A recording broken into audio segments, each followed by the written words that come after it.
center of our sun is a black hole.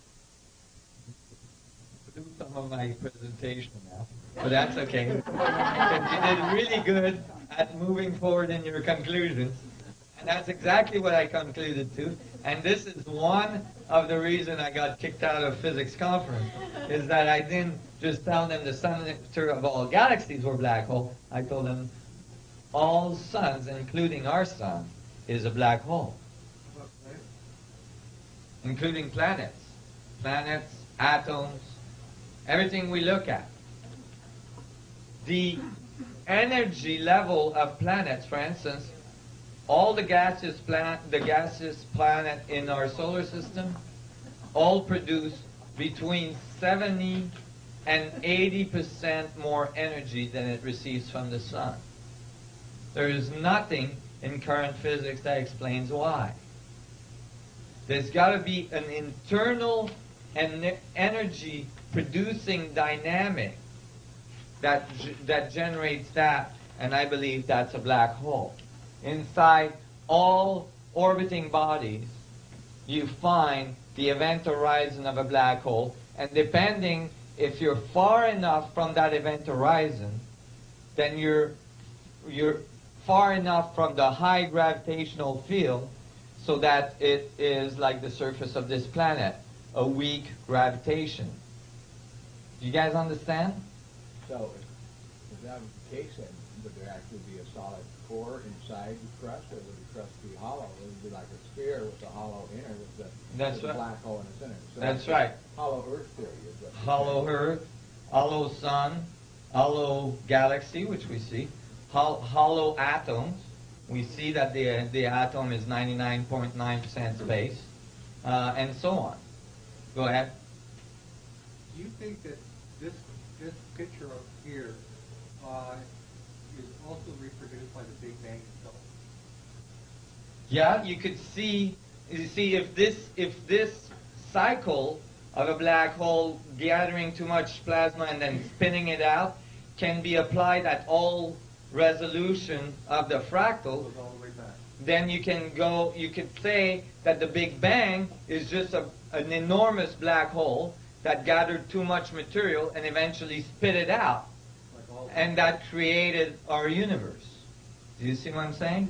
And you can see it at all levels. You can see it in the creation of solar systems.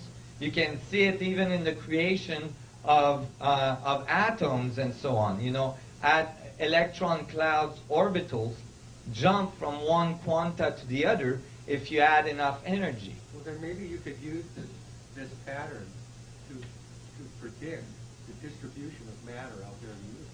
You can, and that's why we wrote the scaling law. That's the start of predicting the patterns of distribution of matter. First of all, you describe its scale. Circles throughout space. Yes, you should see these circles throughout space. Yeah, is that what you're saying? Yeah. Yeah, we do. I mean, all in this form. Yeah, you will find, so the universe would have this form. Now this form is not a 2D form. It's actually a 3D double torus. And we're going to see what that looks like in a minute. Well, if you said people are black holes too, then why don't people gather too much material and then spit it out? They do. We do. Was that like shedding our skin cells? Yeah,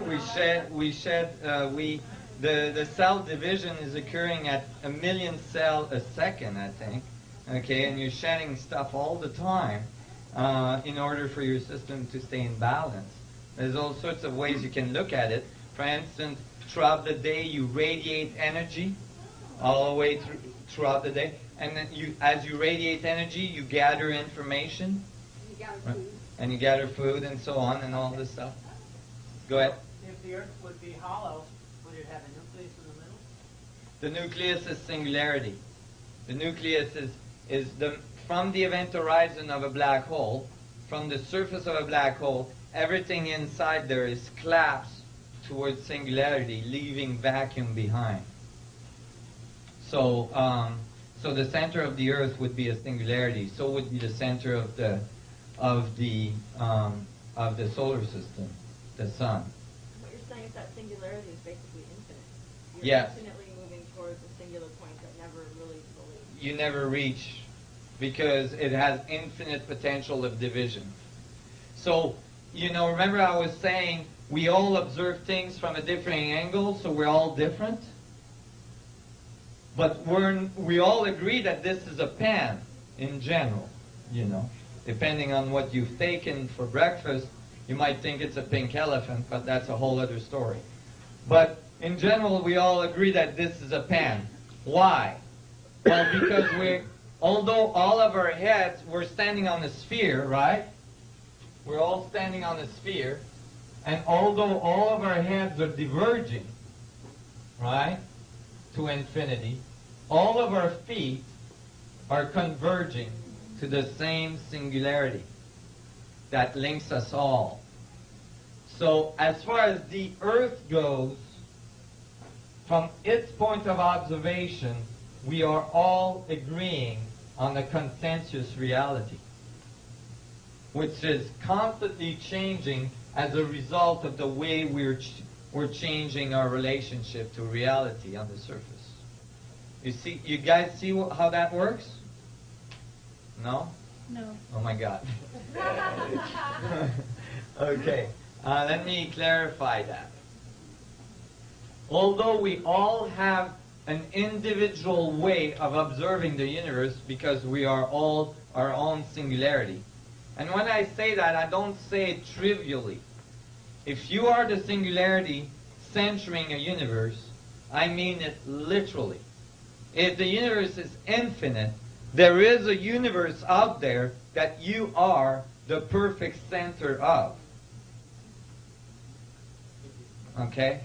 So I'm not just making an allegory here. You are the center of the universe. But and then that universe that you're the center of, that is the center of even a larger one. And so on and so on. Well, okay. So now you observe the universe from your own center, but although you observe it from your own center, we are all connected to the same gravitational center, the center of the Earth. The same singularity holds us all together. And that allows us to have a common agreement on the planet that this is a felt pen. Do you see? And not a pink elephant. Right? Otherwise, all of our views would diverge so far apart, we wouldn't agree on anything. You see? But the system is so that there is always a larger center that generates a consensus of observation between all the independent systems of that organization. For instance, all of your cells agree to be you, right? Because they're all held by a specific singularity gravitational center, which is you, right? And they all collaborate to generate you. Is that clearer now?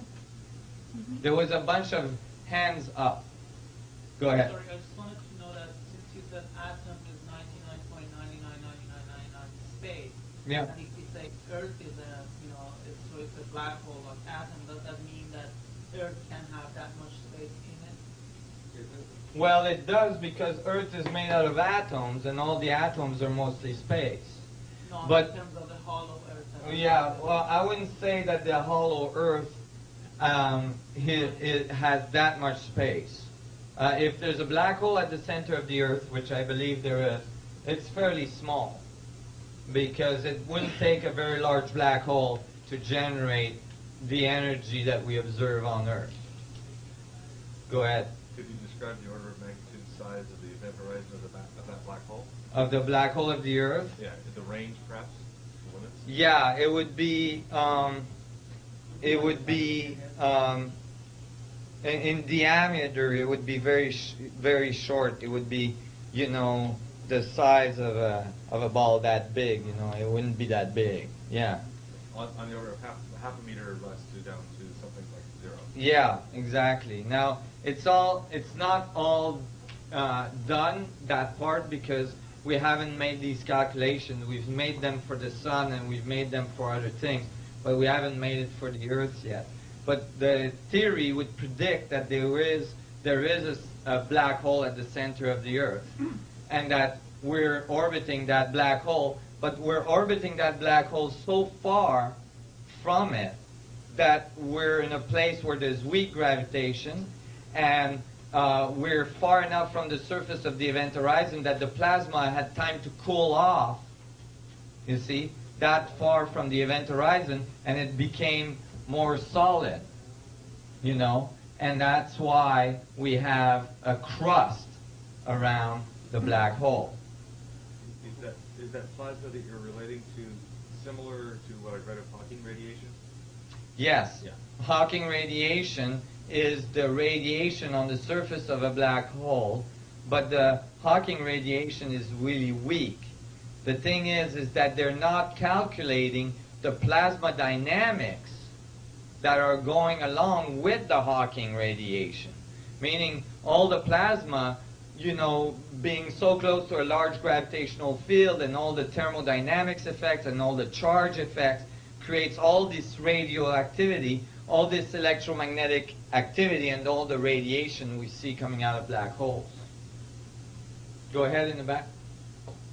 The previous computer frame looked at a glimpse. To me, my first impression was, or one of the impressions I had was, of magnetic flux lines around the Earth.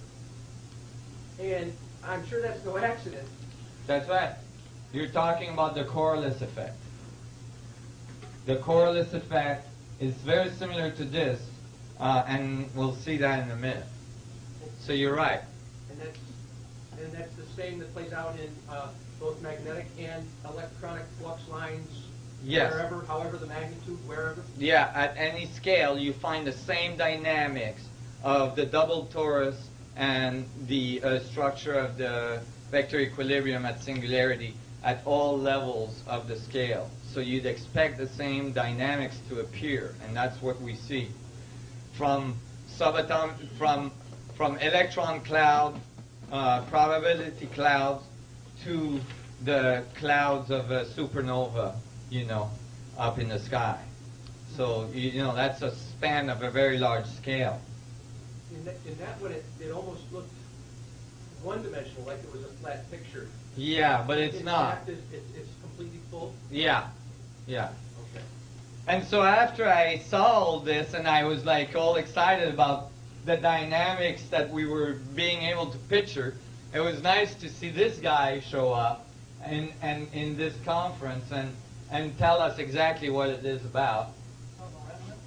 Yeah. Is the result of a star that exploded in our own galaxy in the year 1054 AD. And as we watch these things explode and get bigger and bigger, they're beautiful to look at. By the way, the one in Red Line Clouds in 1987 has evolved into a very interesting looking expanding remnant. If you look just at where the exploding star used to be now with Hubble Space Telescope, you see this rather strange looking structure. If you zoom in with Hubble Space Telescope and look at the remains of the 1987 supernova, here's what you see. And I'd like you to sigh again, please. That was better. Thank you. Okay, now what is this? I mean, it looks like sort of nested hula hoops. I mean, how did it possibly get that way? And there's a solid astrophysical answer for that. It's just 2 words, and it's nobody knows. There is no way anyone would have predicted a structure like this if it hadn't been observed by Hubble Space Telescope. So these remnants are very exotic things, but what they share in common. Well, you know, he didn't know about my work, obviously, because I did predict it. And so, is this the right thing? I think so. So I thought that was interesting, you know. It was like, oh yeah, well, you know, I did talk about that, but one of the problems here is that the images are showing, like you were saying, a 2D type of structure, when actually we're talking about a spherical structure. Let me see. And the dynamic of that spherical structure are the dynamic of a double torus that looks like this. See, if I took this double torus and I took a picture of it at the right angle, it would look like two spheres intersecting as well. These are the dynamics of the standing waves of the surface of the black hole, of the double torus, predicted by this theory.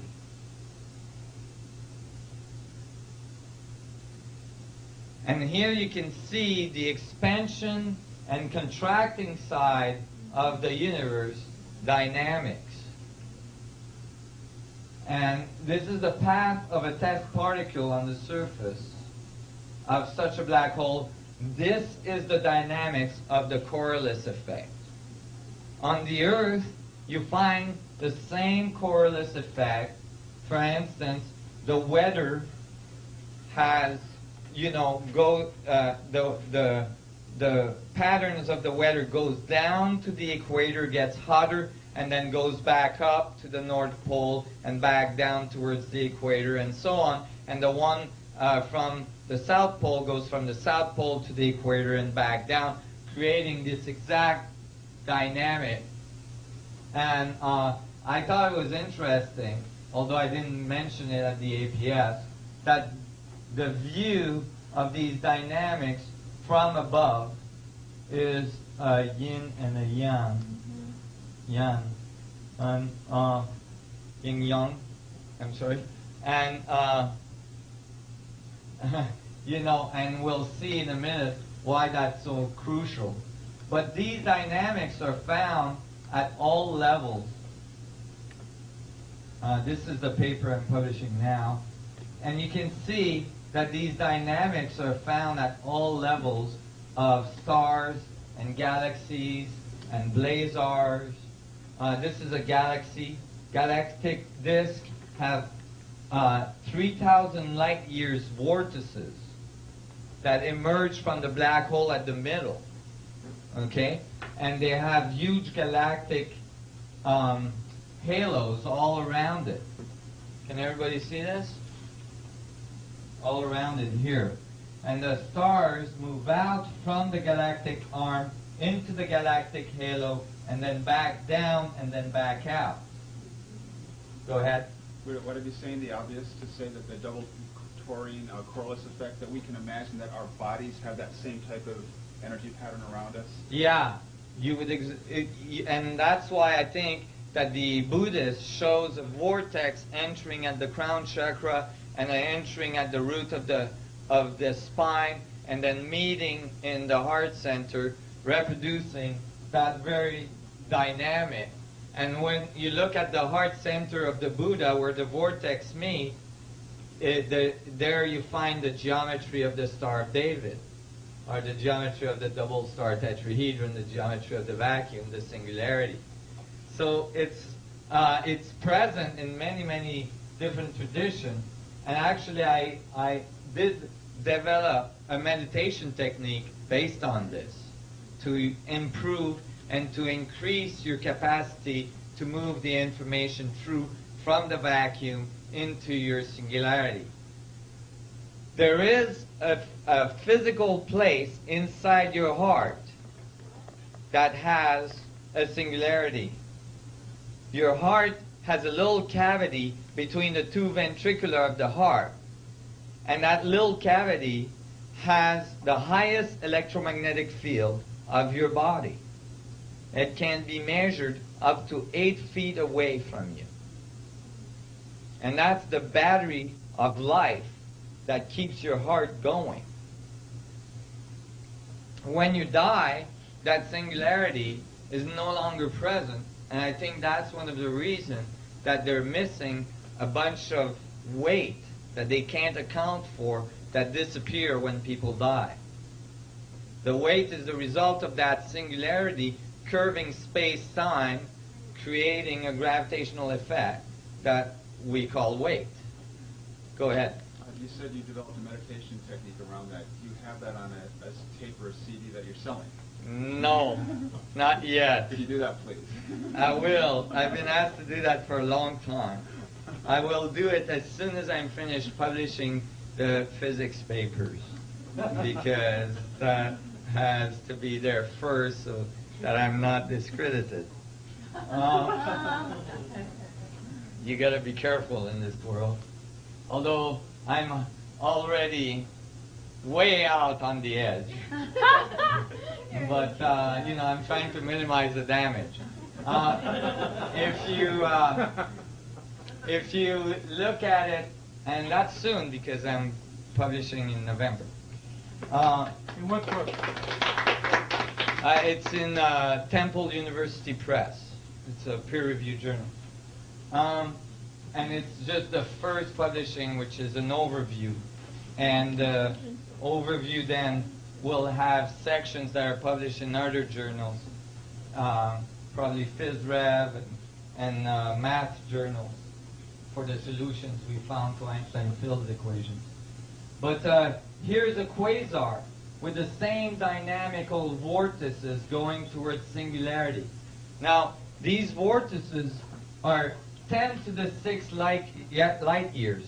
That's 1,000,000 light years long vortex. You know, 1,000,000 at the speed of light, right?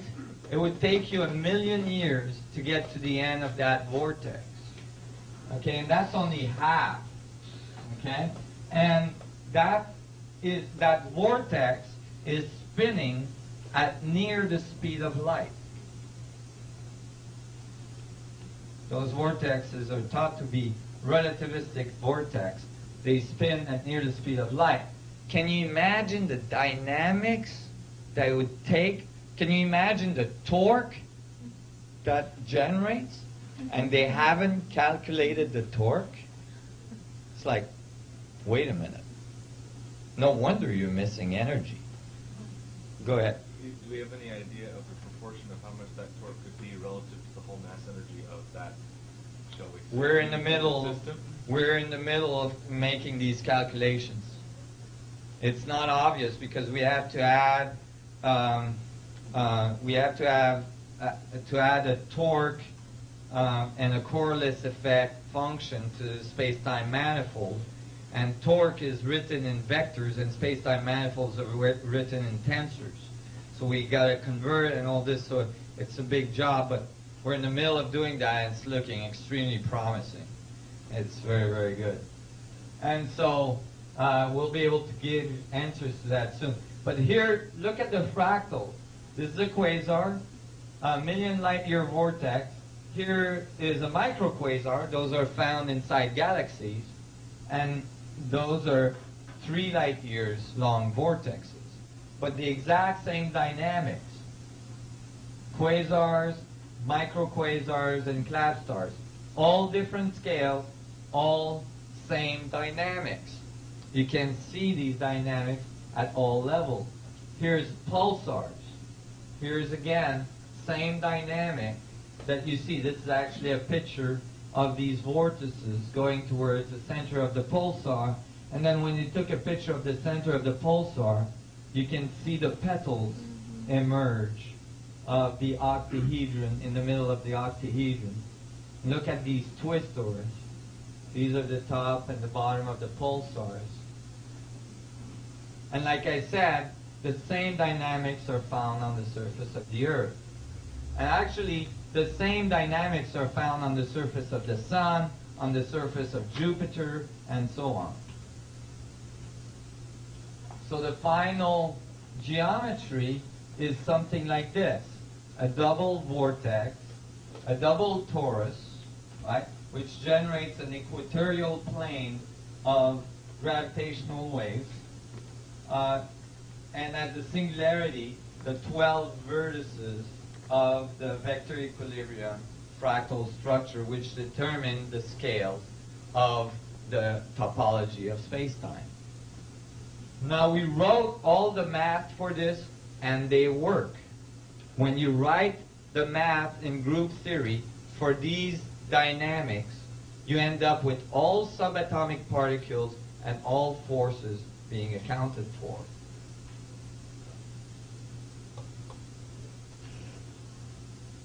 So you know, when you start to see things like this,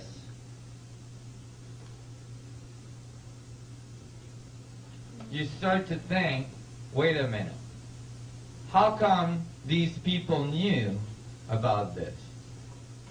This is an ancient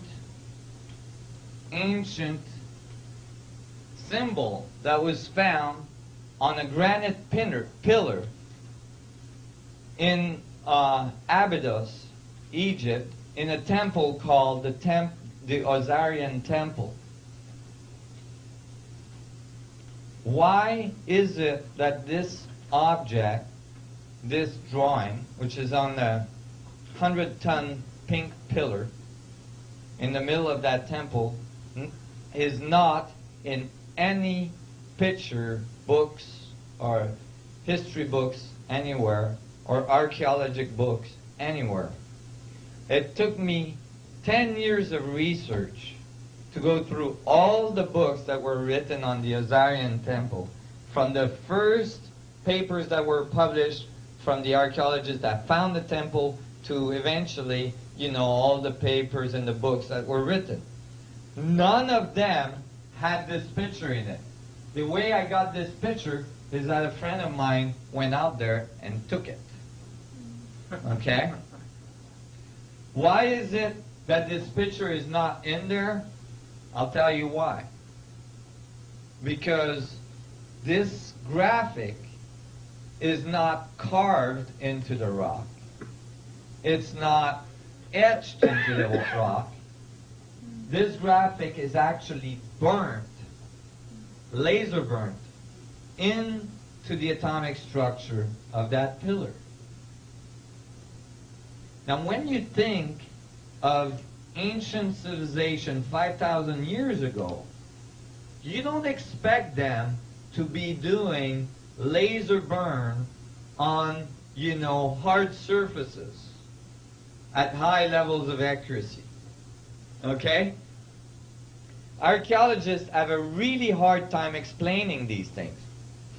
When they can explain something, usually the tendency is not to popularize it. So they leave it out. Some of these symbols that are in the Ozarian temple, there's no writing in all of that temple. Not one piece of writing. All there is these things. There's a few of them. Some of them are chipped. Well, the laser burn is through the rock. So that actually, even if you chip it, it still appears on the rock. We have no current technology to reproduce this. That's why you don't find this in history books. The other thing is that the Ozarian temple is 50 feet below all the other temples at Abydos. The archaeologists tried to say, oh, the Egyptian dug 50 feet and then started building. Well, the Egyptian never did that to any other building. And actually, when the geologists went there, they went, no, that's not the case. The building was there, and sedimentation piled up beside it. Well, when they calculate how long it would take to get 50 feet of sedimentation, that temple is no longer 4,000 to 5,000 years old. That temple is 9,000 to 12,000 years old. Maybe 10,000 years old. That's why archaeologists really don't like that temple. In fact, they very rarely discuss it. Well, it just happens that if you take that symbol and you make every circle a sphere, then you have exactly the appropriate sphere packing to generate a 64 tetrahedron grid.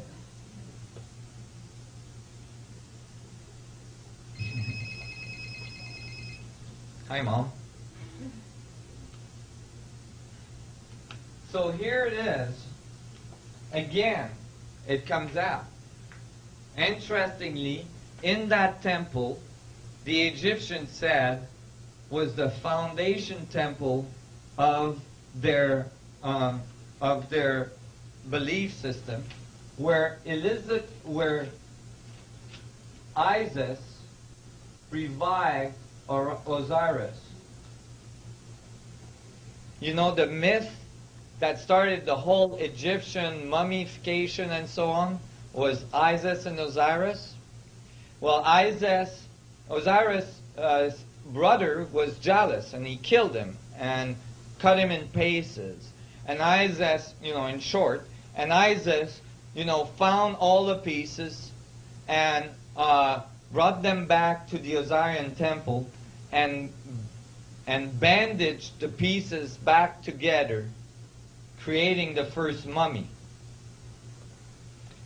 And then it says, the Book of the Dead, the Egyptian Book of the Dead says that she, with her magic, put life back in Osiris' body. Well, if she was able to do that, she most likely did it with what information was on these walls. The information that is on these walls might be a hint to how she was able to do this. And it became clear to me that it must have something to do with them knowing about the foundation of the geometry of space. So I was looking at it carefully because you know how I had this kind of illumination on the temple in Mexico? Well, when you start examining other temples around the world, you realize that these other temples have a lot in common. That is, they're all very, very difficult to explain with vine ropes, copper tools, no pulley, and so on. One Egyptologist, the director of the Giza Plateau, said, "There is not one grain of evidence of any advanced civilization ever having been in Egypt prior to the Egyptians." And I thought that was one of the most accurate statements I ever heard from an archaeologist. Because if you're looking for grains of evidence of sand, you will miss it. If you got your head in the sand, you will miss it. But if you look up from the sand and stop looking for grains of evidence, you will see millions of tons of rocks right in front of your eyes, giving you some pretty damn good evidence. Okay? The Grand Pyramid of Giza is made of 2,300,000 stones. 2,300,000 stones. It stands at 481 feet of altitude. Its base is 13 square feet. 13 square acres. 13 square acres. That is extremely large. When you take survey picture, satellite picture of the apex of the Grand Pyramid at Giza, it is 1/4 of an inch off the center of the base. That's 13 square acres. 13 acres square. 1/4 of an inch off center. That's after placing 2,300,000 stones that you have cut with copper tools.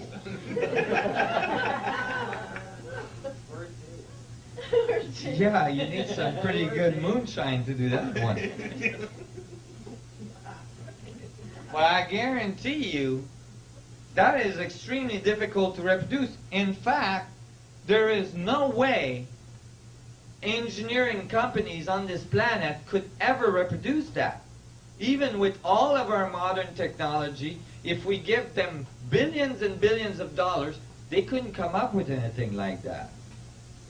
Because if you divide a quarter of an inch error by 2,300,000 stones, the accuracy at which you're placing these stones is outrageous. And we can't do anything like that. Our most accurate buildings, like telescopes, are not that accurate. They're not even close to having that kind of accuracy. Go ahead. So you could say we've just barely come out of the Dark Ages. Basically, or we got into the Dark Ages. Because it seems that there was people that were doing a heck of a lot better than us.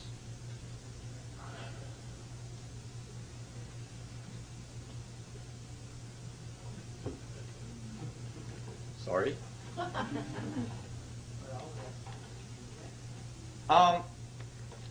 So when I was looking at this, I'm like, wait a minute. That doesn't happen that way. Why is it that we think, that this is taught as facts to children in schools every day? That the pyramids were built by people pulling on vine ropes? And you know why? Because in the 1800s, a bunch of English archaeologists showed up in Egypt, and that's the only thing they could come up with. And because they had PhDs and they were very respected archaeologists, since then, everybody is repeating the same thing. And somehow, a theory that's completely unproven became a fact.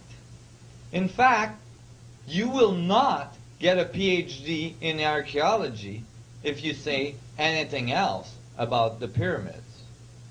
I guarantee you that. You cannot get a PhD in archaeology by saying the pyramids were built by Little Green Man.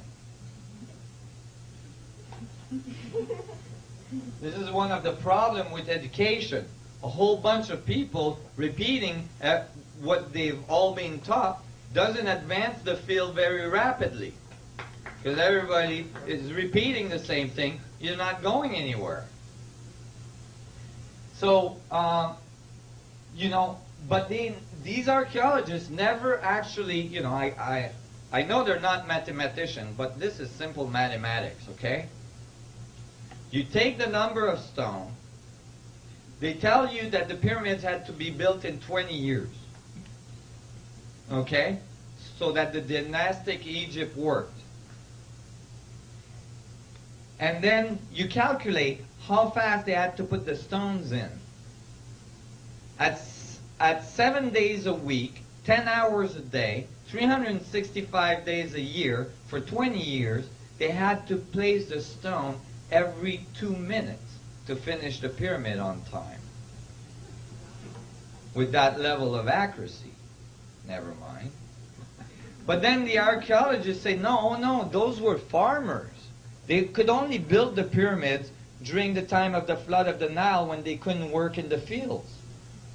3 months out of the year. See, when they had that 3 months vacation, hey, let's all go and build a huge pyramid. So they went out there and built pyramids 3 months out of the year. You redo your calculation. Now they have to place a rock every 2 seconds to make it in 20 years. So that really doesn't work. Because it's not like you can take these huge rocks, an average 2 tons, some of them up to 40 tons rock. Like in the King's Chamber, there's 100 slabs of 40-ton pink granite rock, okay? These things at 135 feet of elevation in the pyramid. It's not like you go, hey Joe, catch this one. Hey Joe, catch this one. You know? And the other guy on the other end is like putting them in. You can't do that. And it doesn't matter if you got 100,000 people. You still can't do it. And you know, they tell you they did that by rolling the rocks on logs. Well, they might have not noticed, but these pyramids are in the middle of a desert. You need a lot of logs to move 2,300,000 stone. Where did the wood come from? When you ask them that, they say, oh, they imported it from Europe. I see. Was this like some catalog, you know, 1-800 ordering?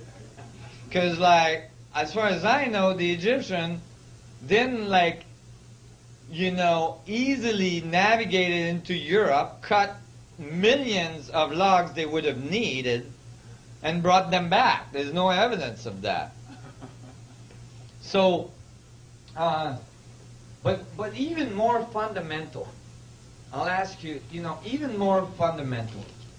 The fundamental axioms of archaeology is that you observe and decode the remains of a civilization to understand its morses and its activities and all this, right? Okay. There is over 1 million hieroglyph walls in Egypt. Thousands and thousands of hieroglyph walls in Egypt. In the temples, in the tombs, everywhere. They tell us how they made love. They tell us how they eat. They tell us how they went to the washroom. They tell us everything about their life. Everything. Not one of those walls mentioned building the pyramids. What? They forgot? You're talking about something that would have taken a huge effort. You'd think they would have put at least a little wall somewhere saying, oh, by the way, we built the pyramids. No. None of that. In fact, the archaeologists say not only that the pyramids built, that the Egyptians built the pyramids, but they say that they built them as tombs. Okay. What's the evidence? Zero. Zilch. Not one pyramid was ever found to host a mummy. Not one mummy was ever found in a pyramid. Not one.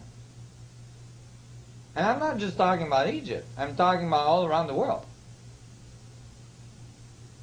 And it's funny because you know how they do all these like historic, you know, History Channel and all this stuff. You know, they have all these nice documentaries. And they show you where they found the pyramids and the, you know, and the tombs and all this, and Tutankhamun and all this. And then they splice and they cut directly into the pyramids. So you think the mummies were found in the pyramids. But in fact, the mummies were found, most of the king's mummies, were found in the King's Valley, far from the pyramids. Some of the pyramids, they had to dynamite their way into the pyramid. They couldn't find an entrance. When they got inside the pyramid, there was the sarcophagus, the so-called sarcophagus in the middle. It had a slab. Some of them had slabs that were like 40-ton slabs sealing the sarcophagus. They would unseal it, pull the slab off, still no mummy. What was their conclusions? Grave robbers. Those grave robbers, they were unbelievable.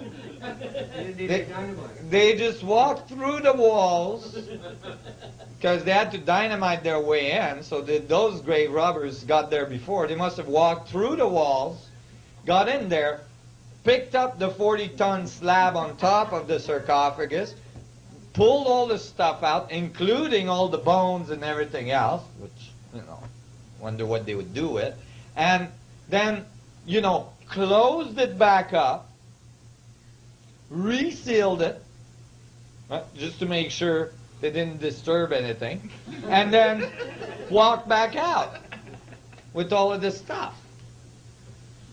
This doesn't make sense. Now, there's other things that don't make sense. There is nowhere on these pyramids that it says, I built this for my tomb, I was born then and I died then. You think if you build such a great monument, at least you put your name on it. That's all logical. Pyramids were not tombs. Pyramids were not built by Egyptians. No Egyptian text talks about the Egyptian building the pyramids. The texts do talk about monuments, enormous monuments being built. And who they say built them was the sun gods.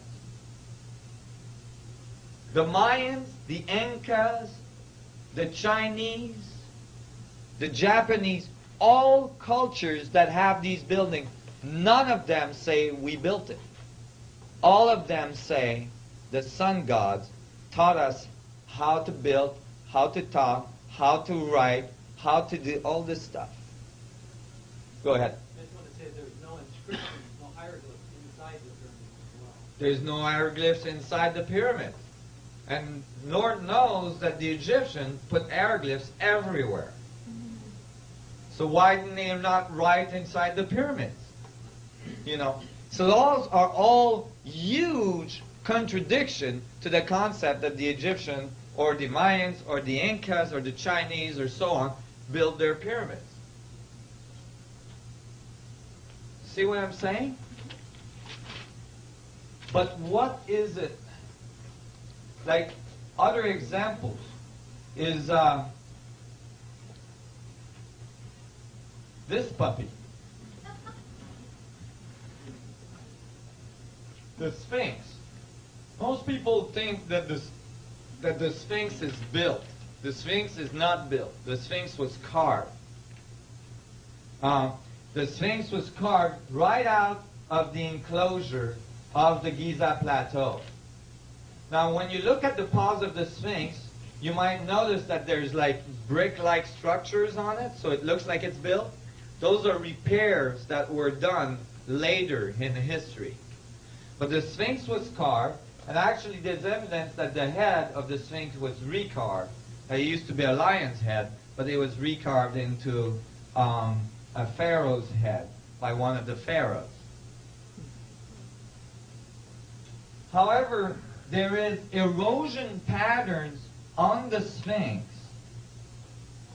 that is a telltale sign that the Sphinx had to be carved when there was a lot of rain hitting it because of the erosion on it. We know when the last time this area had a lot of rain.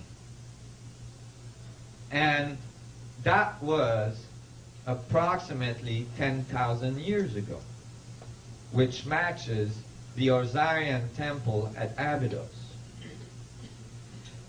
Now,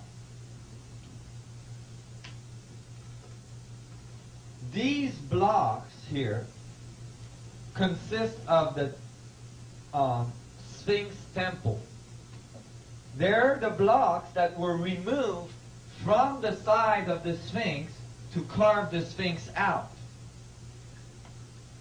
Now, if you were removing blocks from the Sphinx enclosure to build a temple in front with the blocks, would you use 100 pound block, 500-pound block, maybe even 1,000-pound block. Even like 3 or 4 tons pound blocks. That would start becoming a problem with our current technology, especially in the sand. And especially if you got to stack them. Okay? But the ancient Egyptian or whoever 10,000 years ago built this didn't remove 100-pound block. They removed 200 tons block. And we know that they were removed from the enclosure because the stratification of the layers of rock matches where they were removed from, and you can actually tell which rock came from exactly where in the enclosure. 200 tons. See, this is a little person here. See what I mean? It's not trivial. You don't just grab a 200-ton block with your buddies and move it over there. The current we actually at this time lift about 200 tons with the largest land crane on earth. And we move it only from a truck bed into a boat. We can't roll with it. We can't go and move it around the sand, and certainly we can't stack them on top of each other to make a temple. 10,000 years ago, somebody was moving 200-ton block with ease.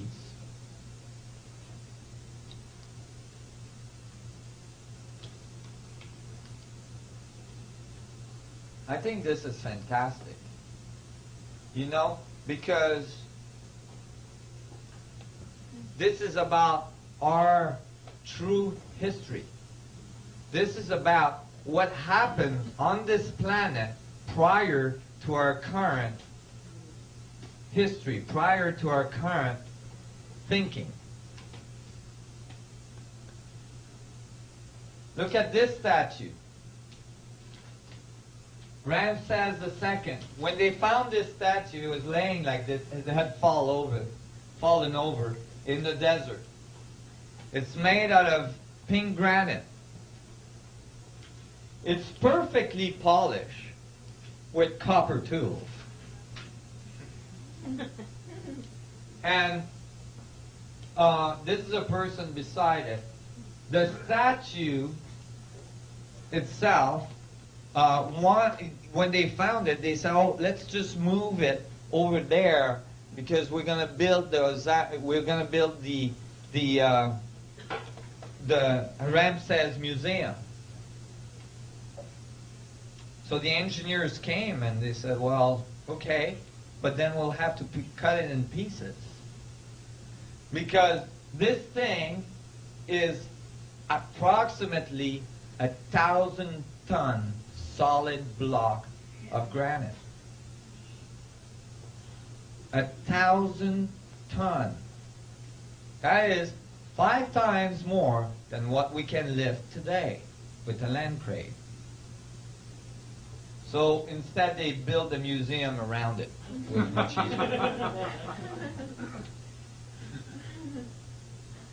this is not the only 1,000-ton block that was found.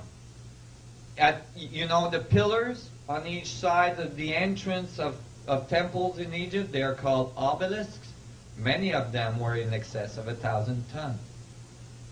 And they all come out, all these large objects come out of a quarry that we know where it is. It's hundreds of miles up the Nile.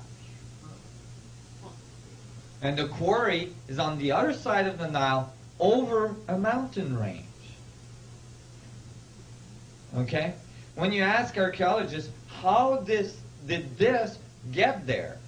They say, they cut a trench from the Nile across the mountain range into the quarry. And then they let the water in, and then they picked up the object, they stuck it on a barge, and they floated it down the Nile. But there's no evidence of that trench ever being cut. How do you lift up a 1,000-ton object and put it on a barge without sinking it? I mean, that is just not appropriate. It just doesn't happen. So when you look at this, you start to wonder, who were these sun gods?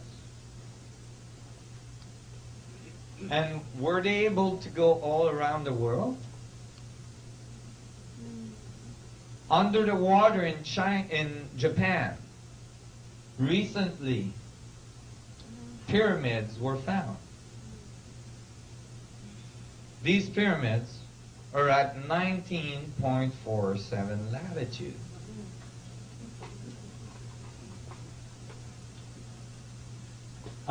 They're enormous pyramids. All the fishermen knew that they were there, but they didn't think it was important, so they didn't tell anybody. And here is another picture of these slabs. They're huge. They're huge blocks. What's really interesting about those is that, you see, you can't date a pyramid. You can't date a monument, because carbon dating only carbon dates. You need carbon. Rock doesn't have much carbon in it, not enough to date it. It has silica, and it has, it has a certain rate of decay and all this. You can date how old is the rock, but that won't tell you when it was cut and assembled into a pyramid. Okay? So actually, archaeologists don't date the monuments. They just find the bones of this poor fellow beside it, or they find a fireplace beside it or something, and then they carbon date that. And they say, oh, it's this dude that built this thing.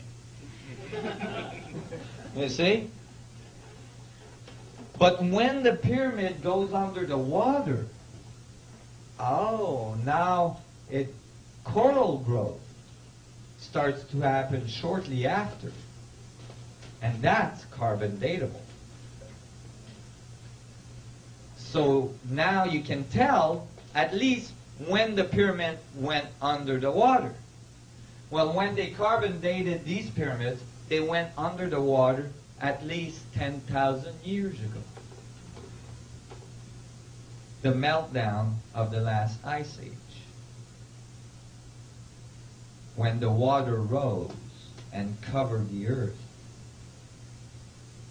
There is over 500 flood stories in ancient civilization all around the world, talking about an advanced civilization that was there prior the sun gods, and the flooding that occurred that destroyed most of that civilization. Here we might be seeing some of the vestiges of that civilization. Go ahead. Well, Edgar Casey came up with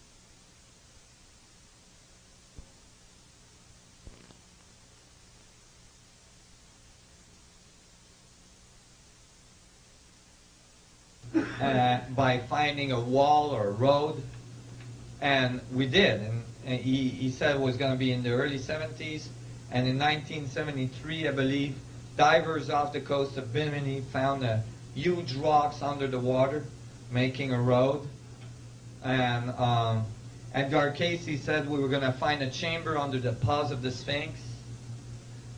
And recently, using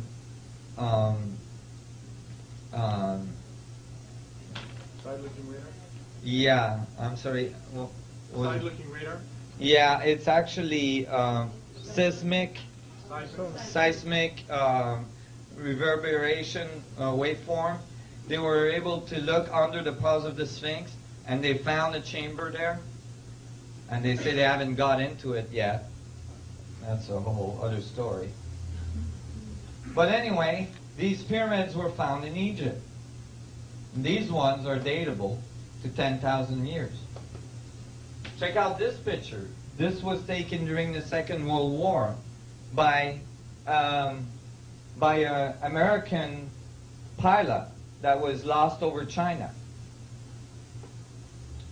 And he saw this pyramid, and he took a picture, and he brought it back home. He survived the whole thing and brought the picture back home. And everybody, you know, a few years ago when I would present that, people would say, oh, well, that one's iffy, you know. This could be a hoax. Well, okay, nobody believed him, except that the Chinese government in the last few years have released these pictures. Not only is there more, there's pyramids in Egypt, there's hundreds of pyramids in Egypt, in China.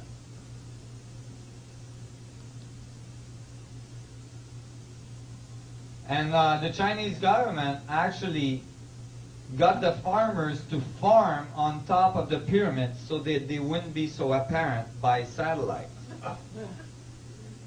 And the reason why, so here's the poor farmer that got the job.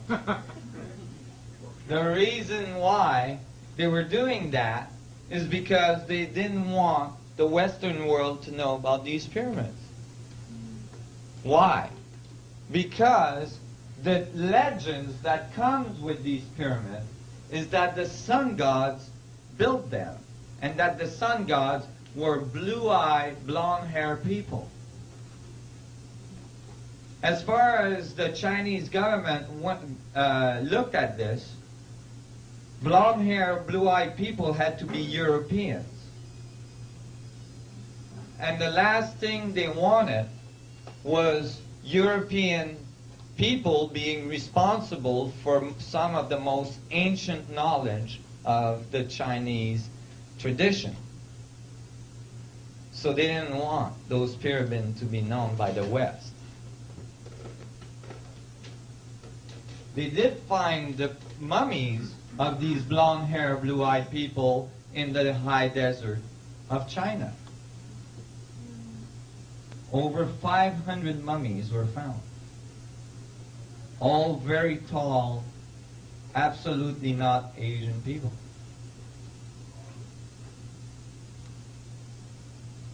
And then you go to the forbidden city of China, the city that holds all the knowledge of the universe, all the knowledge of the sun gods. And at the entrance of the city is the Sphinx, the lion, which in both Egypt and Chinese tradition are the guardian of the knowledge. They guard the knowledge under their paws. And when you look closely at the paw, what do you find?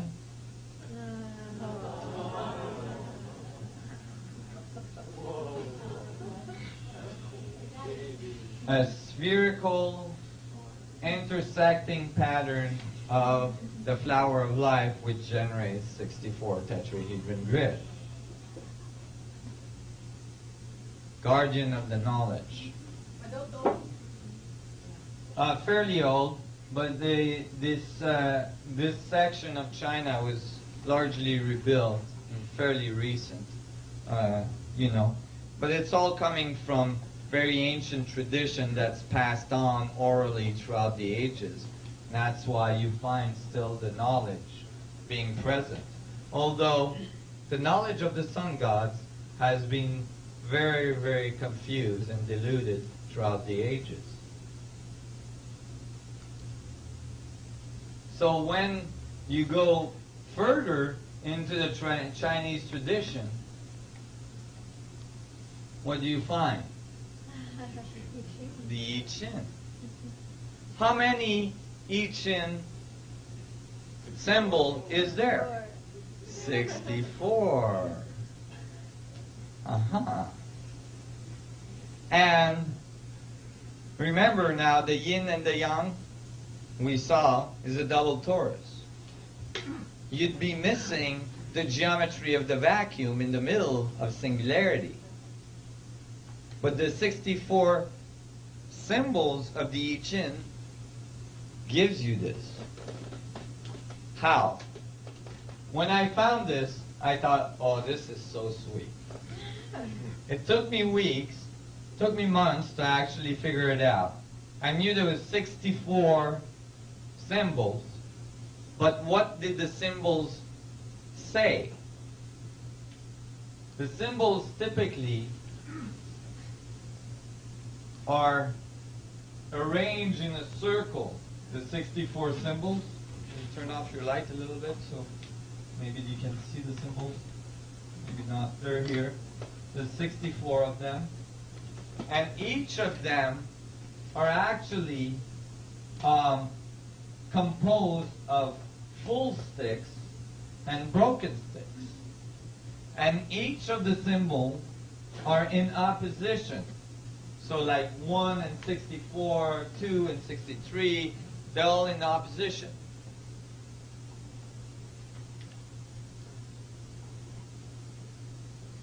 And I realized, wait a minute, if you take 6 sticks,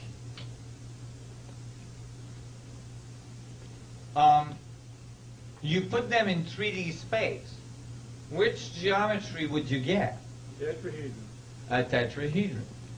That's the only geometry you can generate out of 6 sticks. But then why the broken sticks? Well, if you're following the code of the I Ching that tells you the sticks are in opposition, then you're gonna need broken sticks. Watch this. Boom, boom, boom, boom, boom. You see? You need broken sticks to do the polar opposite of the tetrahedron. They have to be broken because the sticks intersect. Could you do that again with the light off so you can see it as well? Okay. Yeah, we don't need lights, period. Well, the video does. The video does. You can see. Boom, boom. Can everybody see this? You need a broken stick to go in between the other sticks to generate the opposite polar structure, which is given by the code itself. Isn't that sweet? And so you take the code, and I didn't have time to do the whole animation. I didn't finish on that. I will when I get better funding. You see, if you keep doing this and you follow the code, you're going to be able to do the whole 64 tetrahedron grid. Actually, after you finish the code of 64 sticks, of 64 code, each one making a tetrahedron, you will have made the 512 grid, which is the next fractal level from 64. So if you actually follow the I Ching code, which is the trigram with 8 first, and then the 64 hexagrams, right? And you generate the 512, then you follow the exact progression. Cool?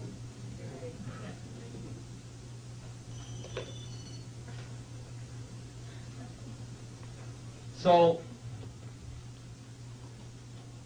do we have evidence of the sun gods? We do. You know, imagine again that you were to find a little bitty planet in the corner of the galaxy somewhere, and that bitty planet is not very evolved. Like, let's say you show up and they're like still in cave and not very involved. You'd probably want to try to help them along, right? So what would you do? you can't really come to the surface, you know, stop one of the cavemen and start talking to him about physics. It doesn't really work. The caveman's probably going to look at you and try to bunk you on the head. Right? So what would you do? You'd probably give them symbols, right, that have embedded in them very, very important information about the structure of the universe. And you'd expect that as that civilization grow and reach higher and higher levels, they would be able to decode those codes that was given to these ancient people. Especially if you make the code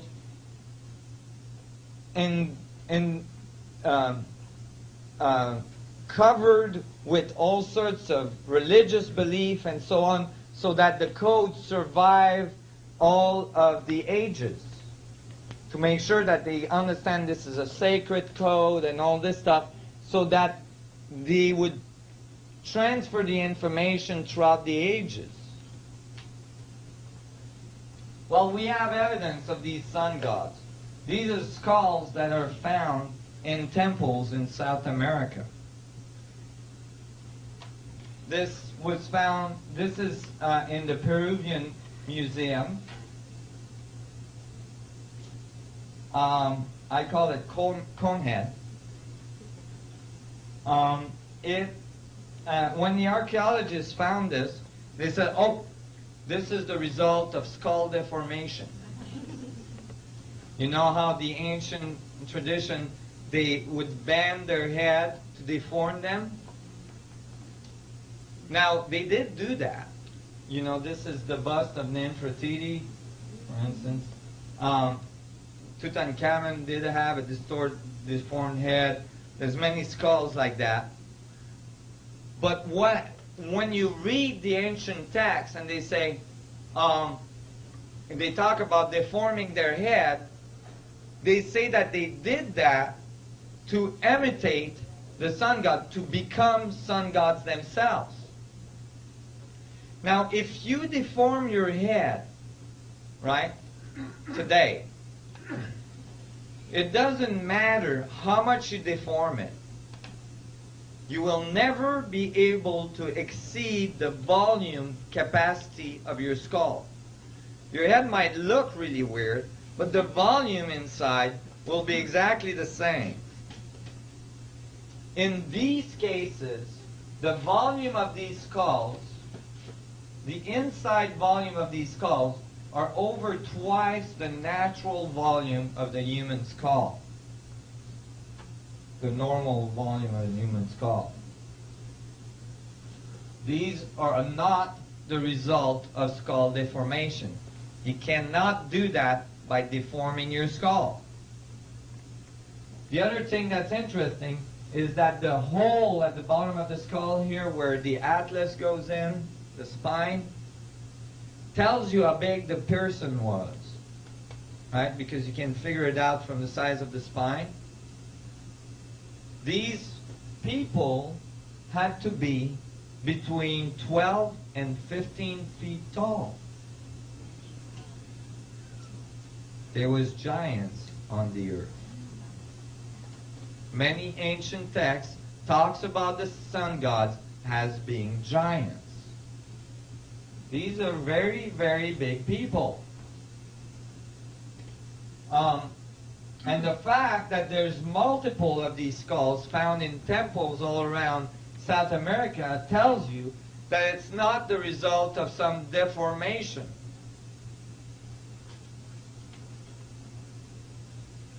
Have you got any skeletons to go with them? No. Not that I know of. There might be, I don't know. How about carbon dating on the skull? That'd be a really cool thing to have. And you can see on some of these skulls that they've carved right into the skulls. So you know material was taken out. Most likely the material was tested. But there is no data available whatsoever on the result of those tests. And if it was tested, would they be able to see if it was also silica-based, carbon and silica? They would. They would definitely be able to see if it was a typical DNA strand of beings that are from this planet or not. Yeah, one of those that was necessary. Yeah, that was the bust. It's a statue of Nefertiti. This one here. This is a statue of an Nefertiti that shows that she had a skull similar. So, is that the writings talking to them about them being long heads? Yes. Yeah. Are these skulls related to the mummies that were found in China? No. No. These skulls were found in South America and Mexico. Here is some of the Mexican skulls. The early ones were South American skulls. This one actually has a larger volume than the comb head. And this one is the largest volume ever found. Mexico. And the facial features are missing, but the skull is intact, and it's enormous. That's the eye sockets, so you can imagine how large that forehead was. And here is each lobe, each hemisphere of the skull of the brain seemed to have developed independently in this case, and making it enormous. Go ahead. On the prior slide, am I correct in saying that the orbits of the eyes are a good deal larger than normal? Oh yeah, much larger than normal. This person had huge eyes. And there's all sorts of features on these skulls that are not normal. For instance, in these cases, many of the facial features in the jaws don't belong to an Homo sapien. They're a mix between various species that are not supposed to be mixed together.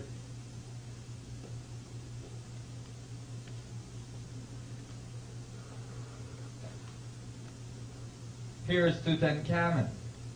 Even Tutankhamun seemed to have a larger than expected skull. Here's his brother as well.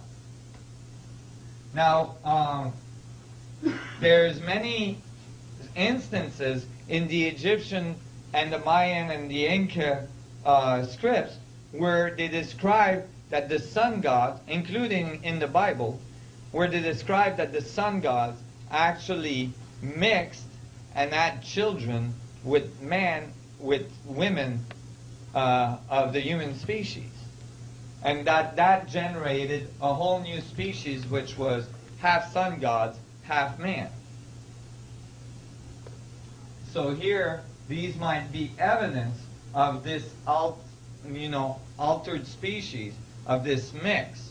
And you would expect that these people would become pharaohs because they would have all sorts of capacity that the average man didn't.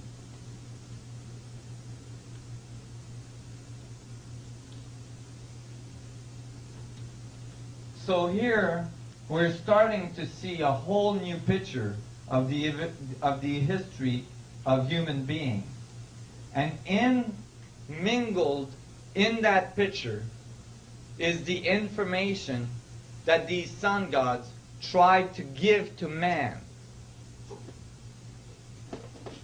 and that we are rediscovering at this time. It became clear to me eventually that the sun gods must have been sun gods for a reason. They were called sun gods in all these civilizations, just the same. Well, if the universe is different scales black holes, then in order for these sun gods to travel through space from one side of the galaxy to the other, they would have to enter the wormhole, the singularity, at the center of those black holes. So they would use stars as gateways to go from one side of the galaxy to the other. And then you would expect them to be called sun gods. That is why, for instance, the ancient tradition in most of these countries talks about the sun as the doorway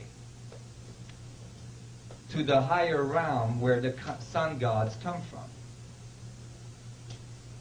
They talk about the black hole at the center of our galaxy as the hub, the central sun, from which you can access all of the stars in the galaxy.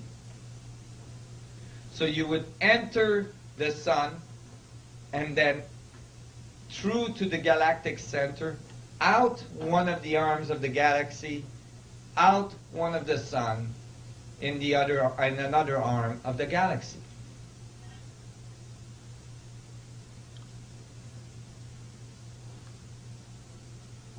This is the sun as it looks normally.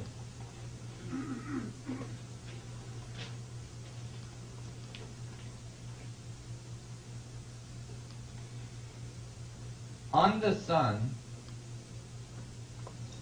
appears sunspots. These are sunspots. Actually, there are sunspots seen at the X-ray range level. So they appear very bright. Actually, sunspots in the optical spectrum are very dark. They're like black. Well, they appear when the sun becomes very active at 19.47 latitude north and south. Okay? And when you look at the sunspot carefully, and I picked this one because I believe that sunspots are at the heart of the matter. When you look at it carefully, you can see that the fire is being sucked in.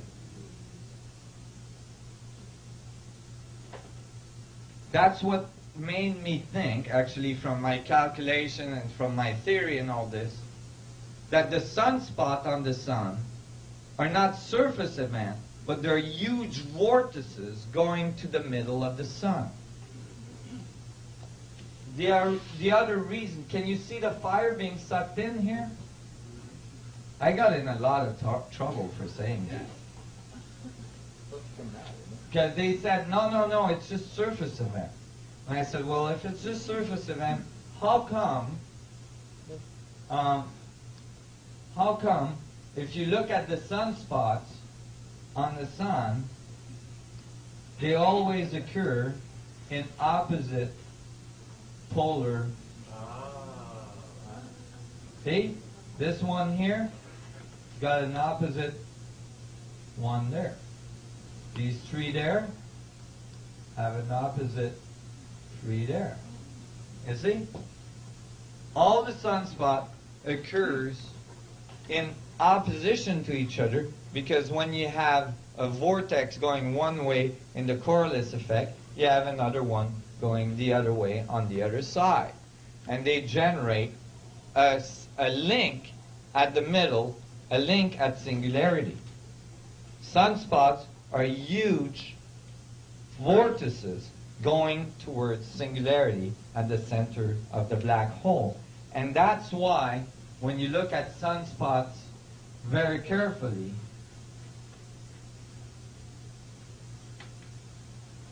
you see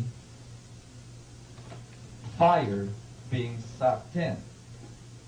The sunspots are actually break through the event horizon of the black hole of the sun, where you can actually see the the collapsing black hole pulling the electromagnetic field in.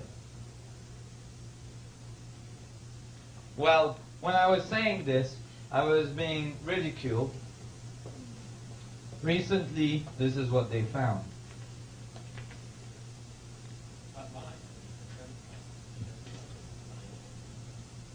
Awesome plasma hurricanes were one of the surprises revealed when scientists recently peered beneath the stormy surface of our star.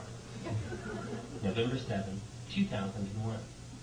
Using techniques similar to medical ultrasound, scientists have peered inside the sun and discovered what lies beneath sunspots, planet-sized dark areas on the surface of our star. Astronomers have long known that sunspots are regions where magnetic fields become concentrated. Yet anyone who played with magnets as a child has felt how magnetic fields of like polarities repel each other. Likewise, the strong magnetic fields of sunspots should naturally repel each other too, causing the sunspot to quickly dissipate. Indeed, observations show that surface material clearly flows out of the spot. What then makes sunspots so long-lasting? How do they remain intact for weeks and months? A team of scientists had to look beneath the surface of the sun to find the answer. Alexander Kosovichev and Junwei Zhao of Stanford University, along with Thomas Duvall of NASA's Goddard Space Flight Center, used MIDI's unique ability to probe the happening just below a sunspot surface, and for the first time, they have clearly observed inward-flowing material. We discovered that the outflowing material is just a surface feature, said Zhao. If you can look a bit deeper, you find material rushing inward, like planet-sized whirlpools or hurricanes. This inflow pulls the magnetic fields together. The cool downward flows dissipate at the same depth where the hot upward flows diverge, explained Duvall. With these data, one cannot get a sharp enough picture to really explain the details. Until now, we've looked down at the top of sunspots like we might look down at the leaves and treetops. For the first time, we're able to observe the branches and trunk of the tree that give it structure. The roots of the tree, however, remain a mystery. That's for you guys. Now, so they started to see now that the sunspot, which some of them are like 14 times the size of the Earth, okay, are huge vortices going towards the middle. And when they talk about material being spit out of the sunspot, do you guys know what material that is? Water. Large amount of water comes out of sunspots on the sun, right beside the fire. Is that their conclusion? No, that's measurements. Pardon me? Is that their conclusion? That's their measurements of the material that's coming out, mostly water. Well, steam, you know, H2O. Yeah, it's spectroscopy. But then, you know, so then I was thinking about that. I'm like, okay, well, you know, if you were to travel through the universe, and everything in the universe is a singularity, then you could, you know, build a ship that's able to go inside the singularity. That ship would have to have a drive at its center that's a singularity itself. Okay? And you could enter a local singularity, and because you're in singularity, connected to all things, you could come out anywhere you want, anywhere else in the universe. And you could actually follow a linear progression of that travel. Although it would only take seconds for you to go across the galaxy, you would still go through the singularity of the sun, through the singularity of the hub, and then out to another singularity that would be a solar system in some other corners of the galaxy. You could even go from the hub to another galaxy hub and then come out wherever you want there. You guys are following this? No. Okay. Now, if you think of it this way, then it's like, okay, well, we should be able to see these guys coming in and out. So I started to investigate this, and I found something very bizarre. I found that most of the telescope and probes that observe the sun are owned by no one else but the Vatican. The Vatican. And I was thinking, well, that is strange. What does the Vatican want with the sun? And I noticed, so I started to, kind of keep track of what was going on the sun.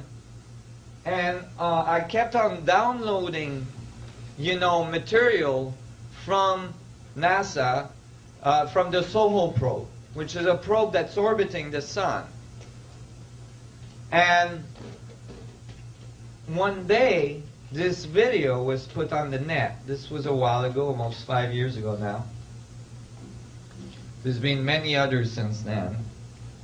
This is a good one. Let's take a look at it. They placed this on the sun.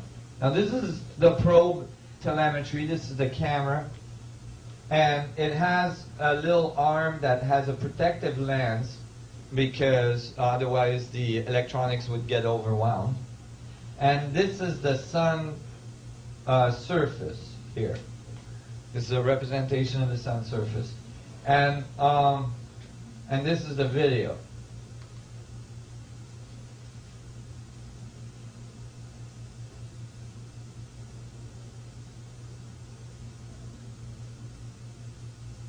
So this video was placed on the net saying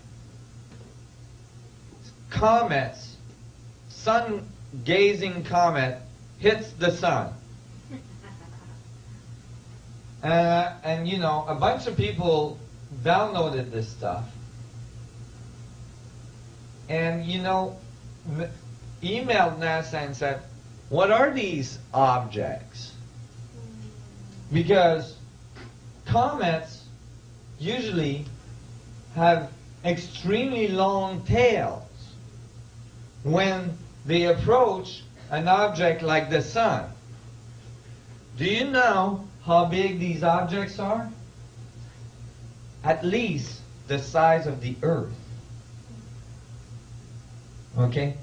A comet the size of the Earth orbiting the sun or approaching the sun should have a very large tail, very visible tail. So, after a whole bunch of astrophysicists emailed NASA going, what are these objects you're calling comets? They retracted the video. And I was lucky to get a copy because after, a whole bunch of people complained when they retracted the video, they put the video back on. But all of a sudden, the objects had tails. However, let's go back and analyze this video a little bit. You can see the stars in the background all going from left to right. Okay, that's because the probe is orbiting. Right? And then you can see all these little white dots. Those are particles hitting the camera. Let's try to find one. You see this one? That's a particle from the sun hitting the camera. So you can ignore these little bleeps.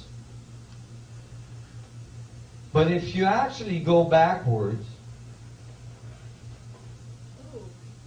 you will find that there is only one object going towards the sun at first. And then at this frame, you will find two little objects here that appear. that in the next frame move from here to here. Can everybody see this? Not the light. Oh, the light.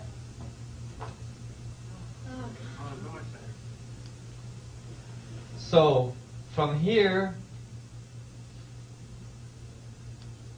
to there. Right?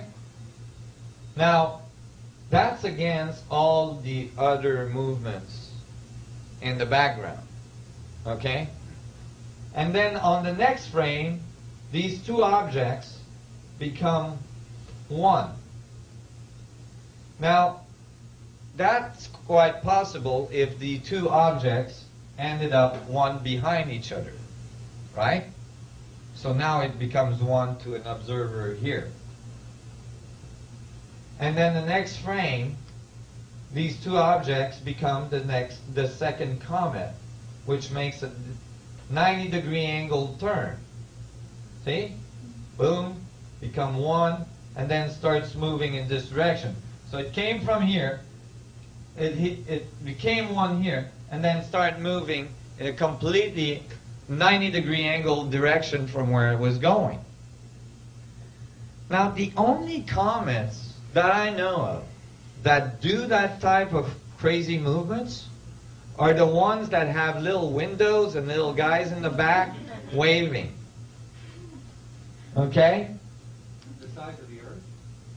The size of the Earth. And here you can tell that the objects make most likely a full orbit of the sun, and then boom, enters the sun approximately at 19.47 latitude, probably in the sunspot, and then this huge plasma ejection comes out. Let's take a look at it. Boom. The other thing is the objects don't break into pieces like comets would do. And so I was really amazed to find this video. And I thought, my God, you know, if you were a society that had ships the size of the Earth, you wouldn't be able to go into any small black holes like the Earth. It would be, your ship just would be too big for the Earth. So you'd go for the next fractal level of black holes, you'd go for the sun. But if you were using a smaller ship and you wanted to go through the black hole of the Earth, then you would find that black hole by going through the sunspots of the Earth. These sunspots would be the volcanoes you find on Earth.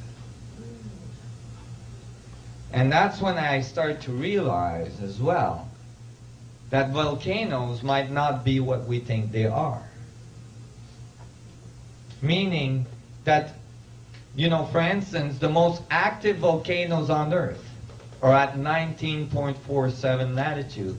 They're right where I live, on the island on the big island of Hawaii. And we find most volcanoes have a large amount of UFO activity. The volcanoes at 19.47 latitude in Mexico have so much UFO activity that the government, the Mexican government, has started to train pilots so that they know where the UFO activity is and they can avoid these routes when they're approaching Mexico City for landing. It's actually become mandatory that they follow that class if they are landing more than a certain percentage in Mexico City. Why? Because Mexicans typically sit on their porch at night and look at the UFOs coming in and out of volcanoes. That's how much activity there is. So I was thinking, well, if your ship, though, is the size of the Earth, then you'd have to go for the sun. And as I was thinking this, the music was playing in the background, and this was what played. And I thought that was very indicative.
Want to hear it again?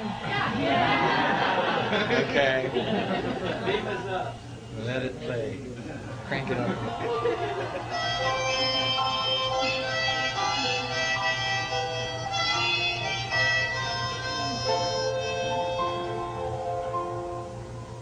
Well, I dreamed I saw the silver spaceships flying in the yellow haze of the sun. There were children crying and colors flying all around the chosen ones. All in a dream, all in a dream. The loading had begun. We were flying Mother Nature's silver seed to a new home in the sun. Flying Mother Nature's silver seed to a new home.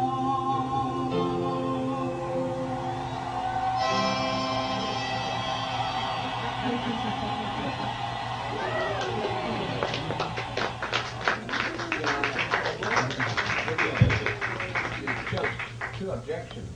One at 5 o'clock and the other one about 10 o'clock. Pardon me? How we could travel through the universe.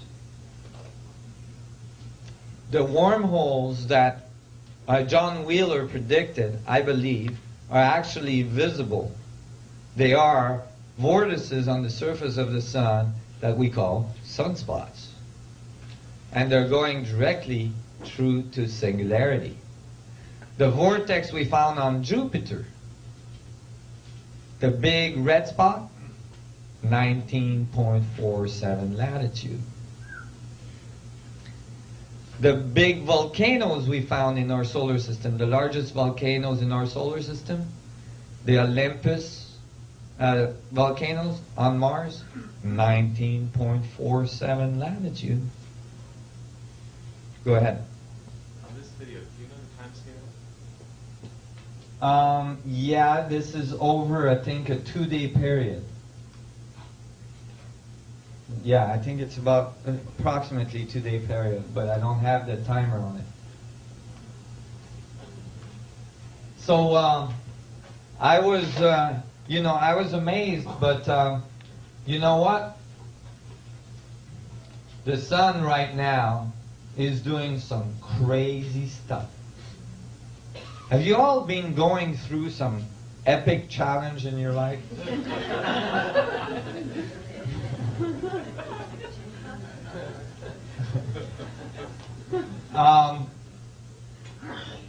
Don't take it personally. There's a lot going on out there that actually makes it almost unbelievable that we're here. Unbelievable. Did you know that last winter a comet almost twice the size of Jupiter flew through our solar system? Yeah, they didn't talk about that one. They released the data at the last minute. Let me pull it out for you, just so you see it. People don't know about this. Unbelievable. They didn't even talk about it on TV. Why? Because they thought we were toast. And they thought we were done. A comet twice the size of Jupiter is not trivial. Jupiter is the largest planet in our solar system. An object twice the size of that is extremely massive. And there's no doubt that it should have disrupted many of the orbits in our solar system and created huge tidal wave on this planet. Why didn't it?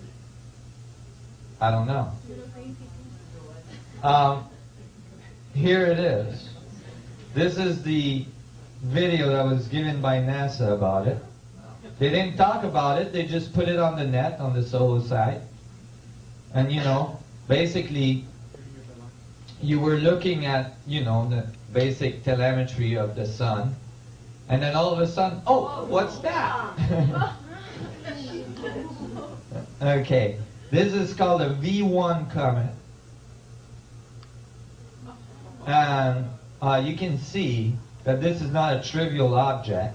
Look at the sun flare that goes at it and actually disrupted its path.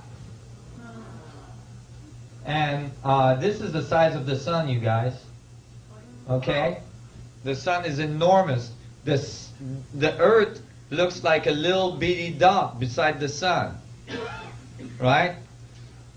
This is a huge object flying right towards the sun, actually, and went around the sun.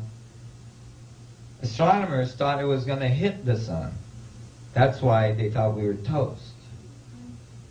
But it looks, and I'm not sure about this, this is extremely difficult to get data on this. They won't talk about it much.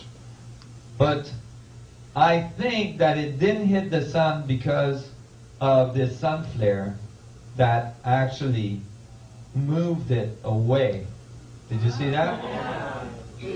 What's the black stripe? Oh, that's the arm that holds that little disc so that the lens doesn't get burned.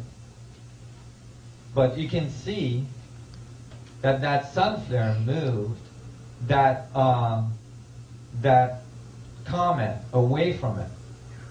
This is the Vatican that did all this? Well, the Vatican has a large investment in most of the probes that observe the sun and the dates when it was going to come back. Well, they missed by 2 weeks. And all the people that are looking for Planet X, they're all disappointed because they say Planet X didn't show up. They didn't notice a comet twice the size of Jupiter showed up. The comet was 2 weeks in advance from the Sumerian text, but hey, on a 10,000-year prediction, I think that's pretty dang good. Right? It's a quarter inch off. Yeah, exactly. Was it observable from? It was. Yeah, it was observable from the west coast here very early in the morning, at sunrise, I believe. What month? February, yeah. Of 2003? Yeah, last winter. And here's the map when I updated it, and it showed the comets. And there was 2 comets that went by, one after the other. Now let me play this in slow-mo. This first comet came by, which is already enormous. And then this one. Check this out. Are they in the same orbital plane? No. They're on an angle coming in. Right, so it's not quite as bad as it looks. Yeah. However, the gravitational field of an object that big going inside the Mercury orbit should have pulled Mercury right into the sun. And look at the tail. When it's at the sun, the tail is still in the Earth's orbit. Well, if you know what the orbit is, you should be able to calculate what the gravitational influence was. Yeah, what the perturbation is for the orbit. Yeah, we did. We shouldn't be here. Why are we here? If it didn't snap back, that means it still moved. Pardon me? The orbit of the Earth, you know, I mean, if you're saying that it changed the orbit of the Earth, then it's changed. Oh, it didn't. Because if it did change the orbit of the Earth, it would have changed. The calculation showed that it would have changed it significantly, and a significant change in our orbit would have generated tidal waves and all sorts of events on the surface of the planet that we didn't see. Well, mostly necessarily, yes. A small change over time would be a big change. A small change in a short time. It wouldn't be a small change. It would be a large change, including Mercury going into the sun behind the comet. You know? You're talking a huge gravitational field here. Extremely large. I believe that we were given another chance. We're really not here, we just think we're... Well, I think we're floating in grace. We're definitely floating in grace at this point, and somebody is taking care of us. Go ahead. And with a tail that large, I'm amazed that we didn't get more of a visual on that thing from Earth. Well, it's because of the angle at which it came in, and the angle of the Earth relative to it. It was not easily available, but there's pictures on the net of it. People took pictures in the morning of the comet. It's enormous. It occurred that quickly. It was pretty... Yeah, it was moving extremely fast. It moved extremely fast. Within the question of a few days, it was out of our solar system. Yeah. The size of a comet, I mean, the mass of the comet is based on the size of the comet. If you're extremely large, and you have to be extremely small, but what we see is expanded gas. Were they actually able to see the nucleus of the comet? Yeah, the expanded gas, that's a good point. The expanded gas of that comet is much larger than the sun.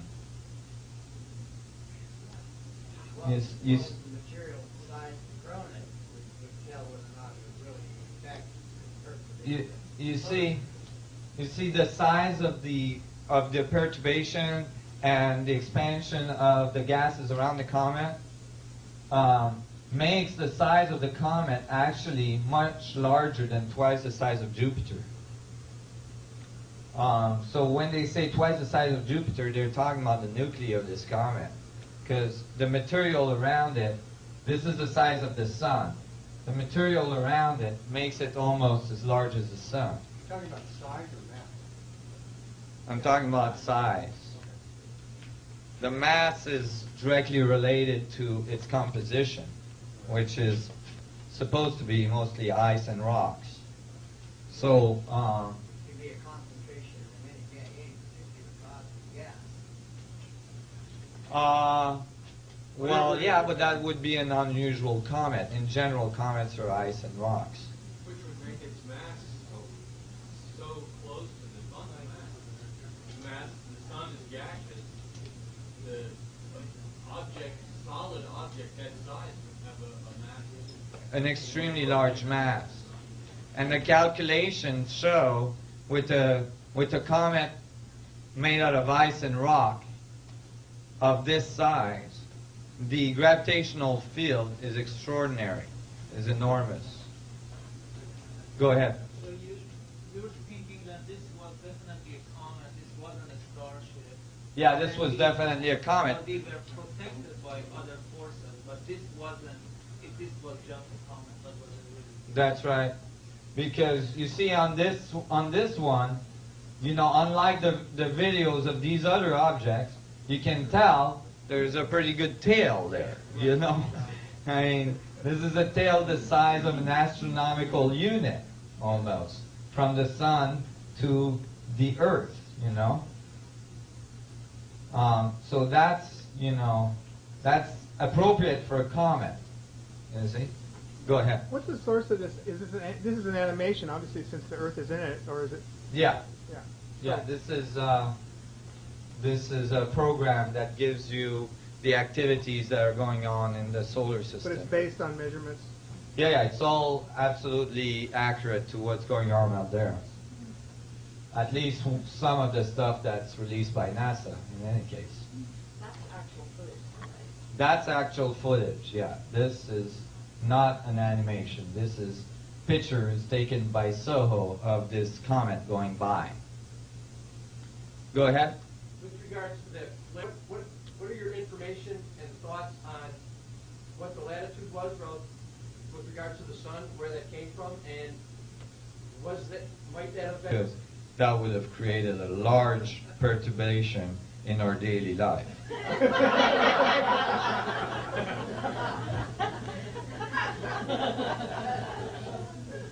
Now,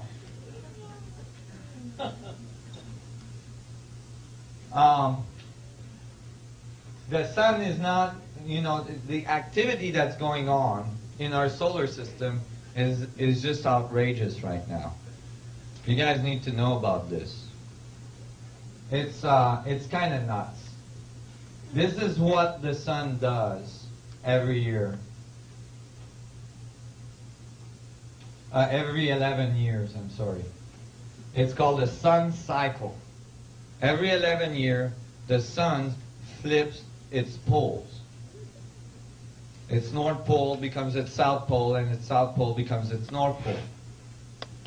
And when it does that, and I don't mean that it flips its physical poles, it flips its magnetic poles. And when it does that every 11 years, it goes from a smooth surface with not too many sunspots to more and more sunspots till it reaches its peak and flips its pole, and then it goes back to normal. It goes back to this type of structure. So this was the approach to the last sun cycle, the last solar maximum. Go ahead. Is the solar maximum concurrent with the minimum magnetic field? Just prior to swapping? No, it's concurrent with the maximum magnetic field. The magnetic field becomes extremely active because of all of the sunspots generate a huge magnetic field and huge X-ray emission as well. Sunspots generate huge X-ray emissions. And that's because material is being sucked inside a black hole. And you expect X-ray emission from that. But as you look at the sun, you find that these sunspots, you know, are supposed to go to a maximum and then go back to normal. So here's the sun in 97. The sunspot maximum was 2000, and then 2001, actually at the end of 2000, the beginning of 2001, and then it's supposed to go back to this. So 97, 98, it's starting to get more active. 99, you can see there's a lot of activity. And then 2000, it reached its maximum, and now it's supposed to be back to normal. Is it? No. No. This is the sun a few months ago. There's more sunspots on the sun than ever before. Some days they have recorded over 200 sunspots. There's never been so many sunspots on the sun. In fact, since Galileo, we haven't seen anything like it. The sun is not calming down at all. Now, the last sun cycle was 2001, plus 11 years. That gives you the date for the next sun cycle of 2012. The end of the Mayan calendar, which tells us that we are approaching a time where we are going to move into the sixth sun. Right. Now remember the dynamics of the theory we learned about this morning. Black holes generate smaller black holes that are subatomic particles that makes plasma dynamics around it. When it gets too much plasma, it starts slowing down, and then it becomes unstable, and it fluffs off some of that plasma and then starts spinning up again. I think we're approaching one of that fluff off part. And I think the sun has done this before. There's another thing that the sun started to do. And this data now, I don't have a scanner while I'm on the road, but I found new data recently. The sun has started to pulse these huge electromagnetic pulse emission. And I wasn't sure about this because I thought maybe it's the cameras that are going berserk on the SOHO probe. But it's not. I looked at the data of the amount of negative ions produced by the sun, and the negative ions production is going through the roof right now when these pulses are occurring. It's the negative ion production is at normal on a scale from 1 to 9 when it's at about 2 to 3. And recently it's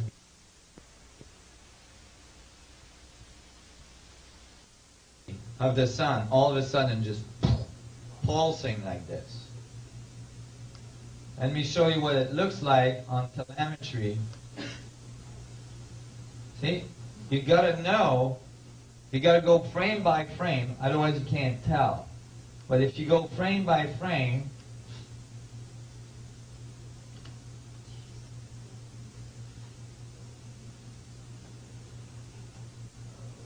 can you see that? And then the next pulse.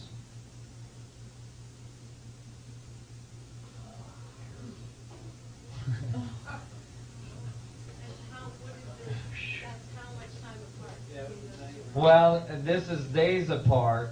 Actually, let me see. See, the camera is taking pictures every few hours. But the thing is that the camera only takes picture every few hours, and if you're lucky, it's going to take the picture of the pulse. But it might have missed a lot of pulse in between. So you don't know, but at least you see some of them there. How long do you think it lasts? I don't know. I haven't got enough data to tell, but it's definitely significant. And the amount, and Elizabeth Rauscher and I are actually right now trying to calculate how much energy it would take for the sun to actually do that. Because when you're talking about an object the size of the sun, all of a sudden changing its amount of radiation, almost doubling it in X-ray, you know, just like that, you're talking about a lot of energy. Is this an accepted phenomenon? Other people see this and they accept this as something happening? Well, there's definitely a lot of physicists saying there's something happening about the sun. They're not necessarily all aware of this. I've made many of them aware of it, and I've shown them the data. They don't have much to say about it. They don't know what it is. It's definitely not normal, meaning we haven't observed this from the sun before. I have another one that's much more outrageous. You guys want to see it? Yeah. Why can't we feel it now? I mean, why don't we feel it when we're outside? Oh, you do? You could even see it. Have you noticed this summer? The world has never seen heat like this. All around the world, thousands of people have died in Europe. China had 126 degree heat. You know, this is not the result of global warming. Global warming does not happen that fast. Okay? This is the result of something much more dramatic, like the sun going berserk. The other thing is that Jupiter, you see, have you heard about Aurora Borealis this year? No. Yes. You know what Aurora Borealis are, right? Yes. These colors you see in the sky? These colors you see in the sky are the result of the ions thrown out by the sun, the plasma thrown out of the sun, getting caught in the magnetic field of the Earth, and then getting funneled at the north and south pole of the Earth. And when they enter the atmosphere of the Earth, they create all this radiation that looks like Aurora Borealis. Well, that happens on the other planets too. Let me show you Aurora Borealis on Saturn. See? That's Aurora Borealis on Saturn, on the north and south pole. Let me show you Aurora Borealis on Jupiter. Have you used any? These are the pictures of the north and south pole of Jupiter. Is that unusual? Well, what's unusual, and I don't have a picture, I gotta get it from the net. I gotta get that in my presentation. What's unusual is that on Jupiter right now, there is so much activity from the sun. Well, on the Earth, never mind Jupiter, the Aurora Borealis are now spanning all the way down to the equator. And they've been seeing Aurora Borealis on the border of Mexico and so on.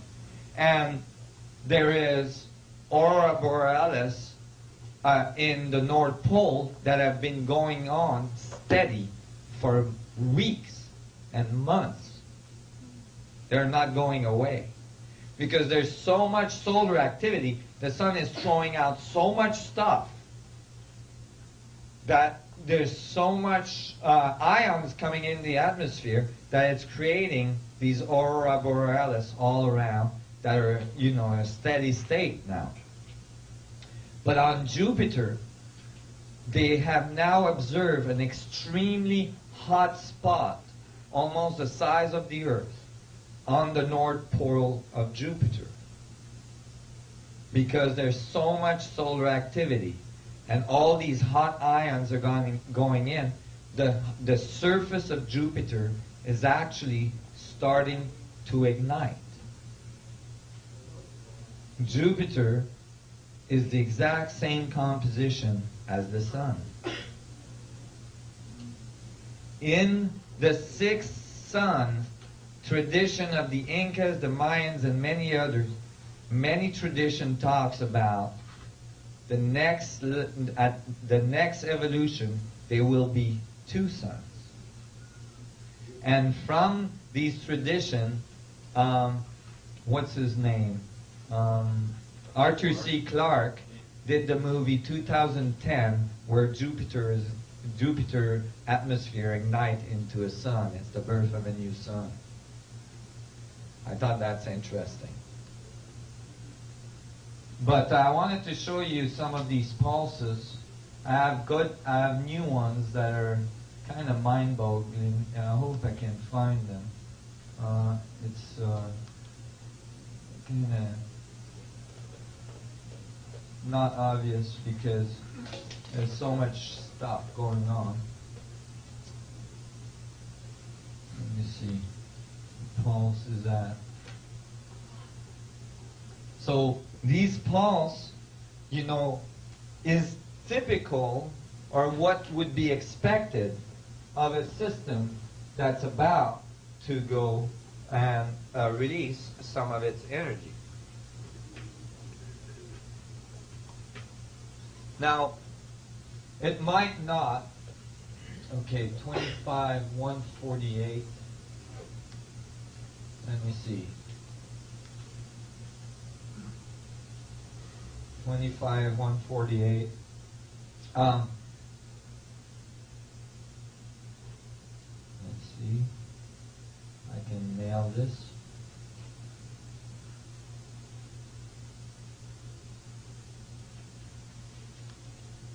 I missed it.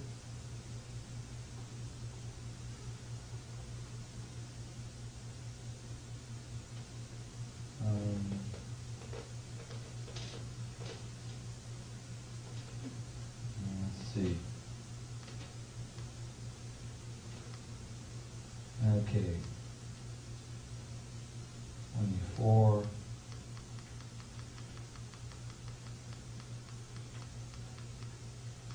25.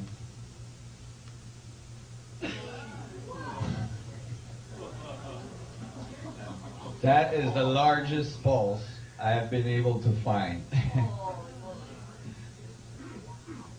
That is outrageous. And you know, you should see the data that comes out with this. When you see the graphs of like electron production and negative ion production and all this, everything just peaks right out. It's outrageous. Look at the deformation that is going on the surface of the sun. Look at these bumps. It's like completely warping the surface of the sun. That is a lot of energy. That is a lot of energy. Why do you think? Like I said, I think that the sun is going through its cycle where it's actually starting to become unbalanced because it's going too slow for the amount of energy in it, and it's starting to get ready to release some of that energy. And, you know, the result would be, you know, huge energy would be released into a solar system, which we're experiencing right now. Our weather is going to change. It's going to get real hot, you know, and as well, the plasma that's ejected could easily reorganize in smaller planets and change the dynamics of the planets together. So there's many things that can happen there. Well, there's not that much more to say about Jupiter other than that hotspot has been growing for the last year and a half, and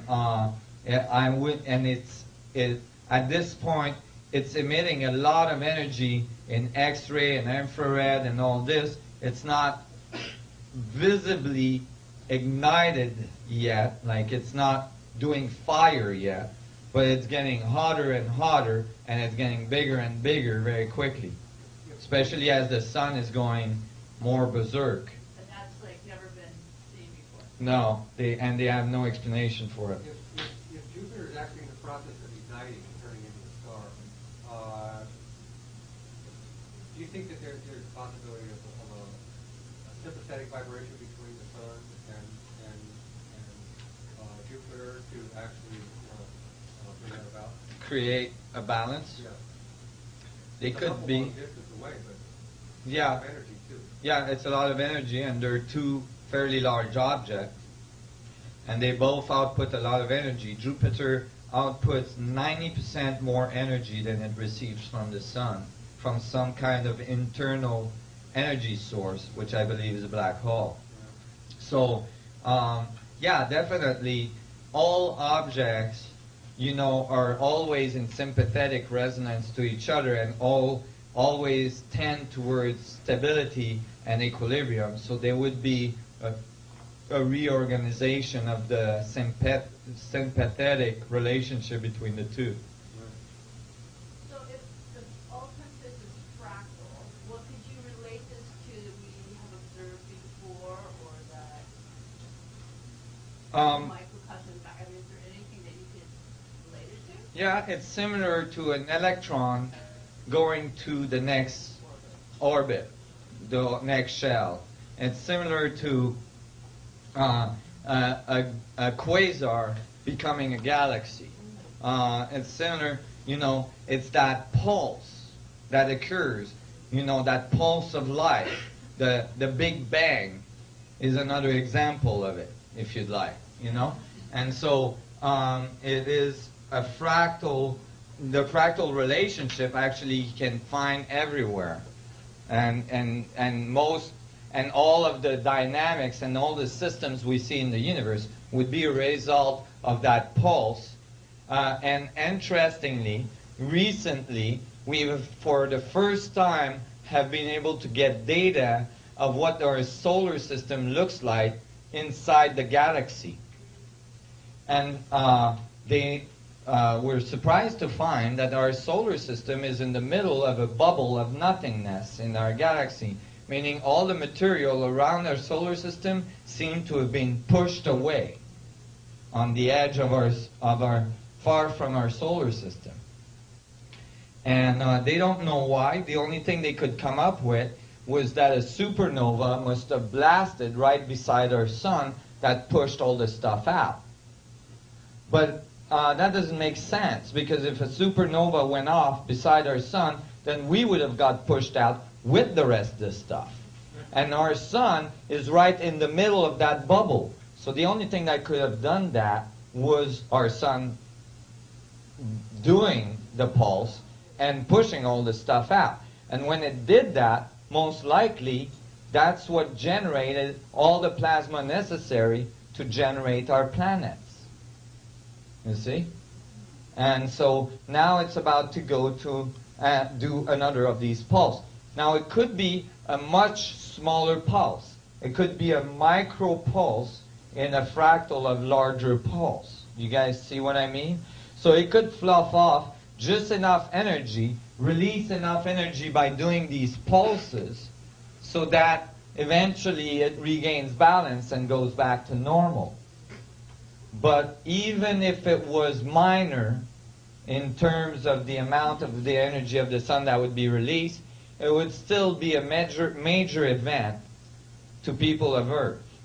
And certainly we would start to observe a new quality of luminosity of our sun. Because when it does that, and interestingly, if it really does this, it's not inconceivable to think that it might actually become clear. I mean that now there's that many sunspots on the sun. Some of them are like 10 times the size of the Earth. There's a lot of black on the sun, right? Now, if it blew enough plasma, it could actually expose its black hole nature. And that'd be cool because it proved my theory. But in any case, if it did, it's not unthinkable that we would get 3 days, maybe, of darkness with no sun, while it is regaining balance and before it starts emitting electromagnetic light again, right? Within the network of people that you work with, are there any activities to kind of mobilize human consciousness to tap into per se the consciousness that's happening with the sun to help understand the dynamics of the movement, and how can we on Earth, since we are all our synchronic points, to facilitate a good, easy movement so that we don't explode? As I hear you, I'm asking myself, well, is the sun going to explode and push us out and we all become dust? Or how can we work with our consciousness to facilitate a good transition to the next level? Yeah, I've thought about that myself, and it's a good point. One thing that I really suggest to work with your consciousness and the sun is don't take it personally. Okay? That's first, on the list. Because when the sun is going berserk like this and flaring and all this, there's so much energy, and there's so much, activity, there's so much stuff.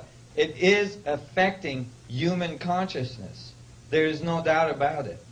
When I was looking at this data, with Bill Bison, an engineer that has been recording the activities of the sun for the last 30 years, is an expert and so on.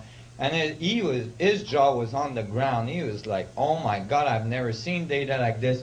And the first thing he said is, this is going to affect human consciousness. So don't, just flow with it. Try flowing with it. Just let go.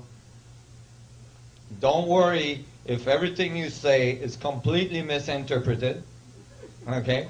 Don't worry if you get yelled at, and don't worry, don't, just try to let it flow and let it go. Everything is going to be in a state of flux, right? The other thing I would say is that if you're if you are aware of these changes that are going on in the solar system, you can start to actually synchronize your resonance pattern, your energy to it by intent. And that might sound very esoteric, but I think there's some validity to this. Meaning that you allow the change to happen in your body so you can adapt to the changes that are occurring in our environment. I think that this much amount of information, this much amount of energy coming at us is actually going to change our DNA structure very quickly. And we have to be aware of that and allow that to happen and go into sympathetic resonance with that. And if we resist that, there's a good chance we're going to get extremely sick. Because you are, several generations ahead of the common person out on the street here, what efforts are you doing to kind of prepare yourself to be a messenger to larger numbers of people to assist them in this process? Well, everybody has their own mission, I believe. Everybody is here at this time to do something very specific to assist in this change that we're going through. And for me, it's to bring a unified view of the universe and to bring a technology that will help us transition through these changes. For you and for many others, it might be completely different and supportive of each other, I'm sure. But basically, is to go into your center and to find your mission, to find what you're here to do. There is something that you're here to do, and to do it. Don't go around the pot, don't wait, don't do it. Just do it, and that's going to help the world. And commit to it. Do whatever is necessary to get it done, because there is very little time left. Go ahead. For me, it's to make sure that that $15 million needed to complete your research is raised within the next 12 months. And I have an email list here for everybody to sign who wants to help me with that. Awesome. Wow. Awesome. And we're going to see how the application of this theory... Yeah, we're going to take a... So everybody's like wanting me to get out of the physics bubble and onto the ancient civilization bubble. There's no difference, that's right.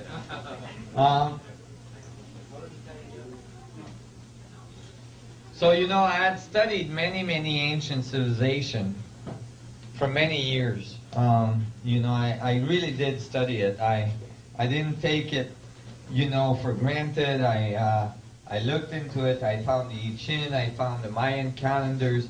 I found many evidence. The flower of life, the many different evidence of the 64 tetrahedron grid being implanted, the code being given all around the world. Okay? And it all comes out to the same thing. But I hadn't really looked at the Islamic, the ancient Jewish tradition and the Bible and all this.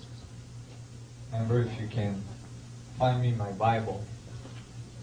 Oh, jeez. Oh, it's on the table. Great. So this infamous book, I definitely the reason why I wouldn't look at this is that I had an aversion to it from my childhood. I had like terrible experiences with the Catholic Church, and I was really, you know, it was like school, you know, and I really didn't want to have to look at it.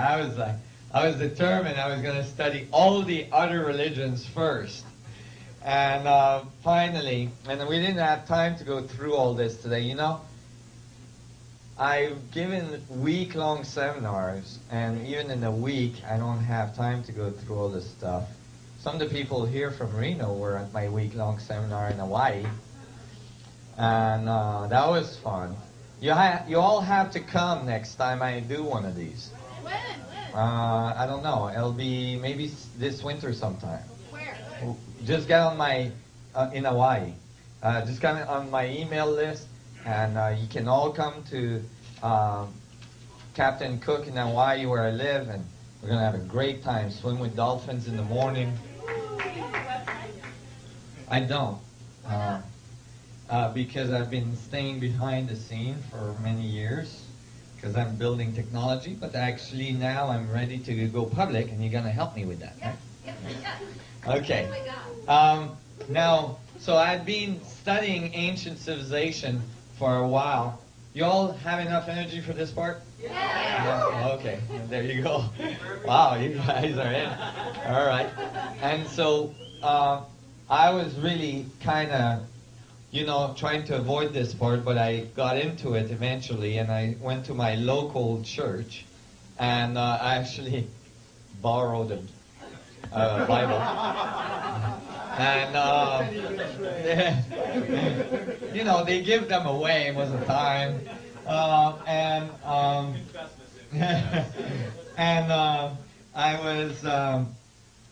I was studying this, and, you know, and I was thinking, you know, well, what is this whole thing about? And, you know, I started to study it deeper and deeper. I was kind of stunned to find out that Newton had spent almost 20 years studying ancient Kabbalistic esoteric traditions long before he wrote anything on physics.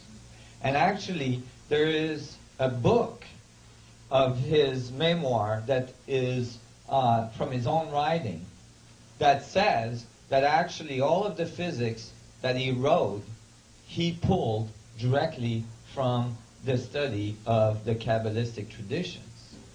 You know, that's amazing. Most people don't know that. And he actually made a whole map of the floor plan of the Temple of Solomon, because he felt like if we could understand the floor plan of the Temple of Solomon, we could understand the foundation of the universe. He was convinced that embedded in the Kabbalistic tradition was, and the ancient Jewish tradition, there was the key to the foundation of creation.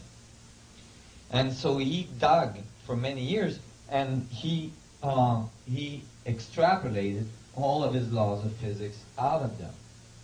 Now, he obviously didn't understand some of the foundation of the Kabbalistic tradition, which eliminates the possibility for a closed system or for an isolated system. But in any case,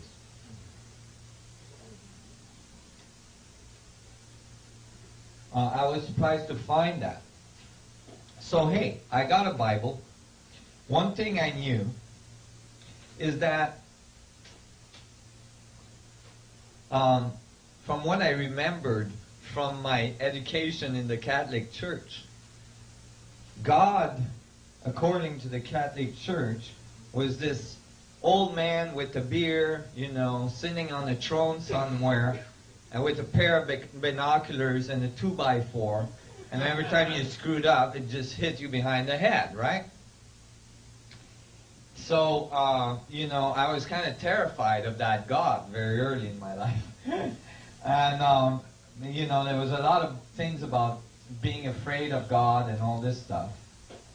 So when I started my research, I was kind of surprised to find that actually the throne of God in Judaic tradition is not described as an old man with a beard sitting in a throne, but actually as a throne with a tetrahedron on it. And I thought, whoa, that's different. And then, you know, there was like 7 angels, you know, radiating into that tetrahedron. You got to realize as well that I didn't have time to talk about that much today. Actually, today my presentation has been a little bit all over the place. But, you know, I kind of improvise every time because there's so much material.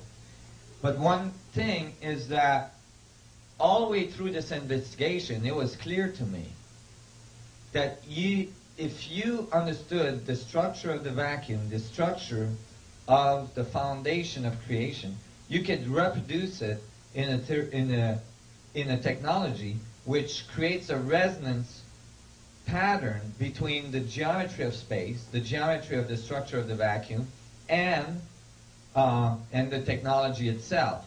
And if you could create that resonance link, all of a sudden you would download a huge amount of energy from the vacuum itself. You'd build a mini black hole. And to build such a mini black hole, you'd probably need crystals, because crystals appropriately cut and appropriately resonated would be the perfect material to make that link, since crystals molecules, first of all, crystals are 70% water, and then the crystal molecules are actually tetrahedral. The crystal molecules are very coherent if you have good crystals, and if they were cut in the appropriate geometry of the 64 tetrahedron grid with the right gases involved, you could create those dynamics. Because of my studies of the sun gods, you know, and because of my studies about the dynamic of ancient civilization, I had a really strong feeling that those crystals, and I'm going to tell you what it looks like right now. It's 64 tetrahedron grid inside a crystal ball. They're very small tetrahedron, and they're inside a crystal ball, and there's gases inside that ball. Okay? This is not some esoteric New Age crystal. Okay? This is highly technical, technological stuff. Okay? It's not like a raw crystal you grab from a mountain and start meditating with. Okay? Now, when I believe that many of the New Age people remember the powers of the crystals because they remember that technology. Okay? The first person that talked about Atlantis was not some psychic. The first person that talked about Atlantis was Plato. Plato is and was extremely respected. And we used most of Plato's stuff except the 3 books that he wrote about Atlantis. And when he wrote these books, in all of them he mentions that this is not some story, this is factual. And he says he got it from the high priest in Egypt. And he describes a very advanced civilization that has a source of power, which is later as well described by Edgar Cayce, has a source of power that they call a crystal of extreme luminosity, of extreme power. I believe that is the crystal that can be built, the crystal of Atlantis, to create a link to the geometry of space. Do you guys all follow this? I was starting to read the Bible, and I was finding these plates of the description of God, and with it came words like the throne of God was the crystal seat, da da da da da. many references to crystals. Ezekiel in the Bible, the story of Ezekiel. Enoch, which is not a book of the Bible. The book of Enoch was found in Ethiopia. Was never re-edited. It's translated directly from the original text. In both these accounts, they describe some kind of ship that shows up in a big cloud. And then they say a door opened and God called me onto his boat. And then inside it describes crystals. It describes the throne of God as crystals with rainbows all around it. You see? I think he was describing the power, the drive of that ship. So I was really intrigued. So I started to read the Bible, and as I read the Bible, I realized something. I realized something I had never noticed before. That is, that most of the Bible is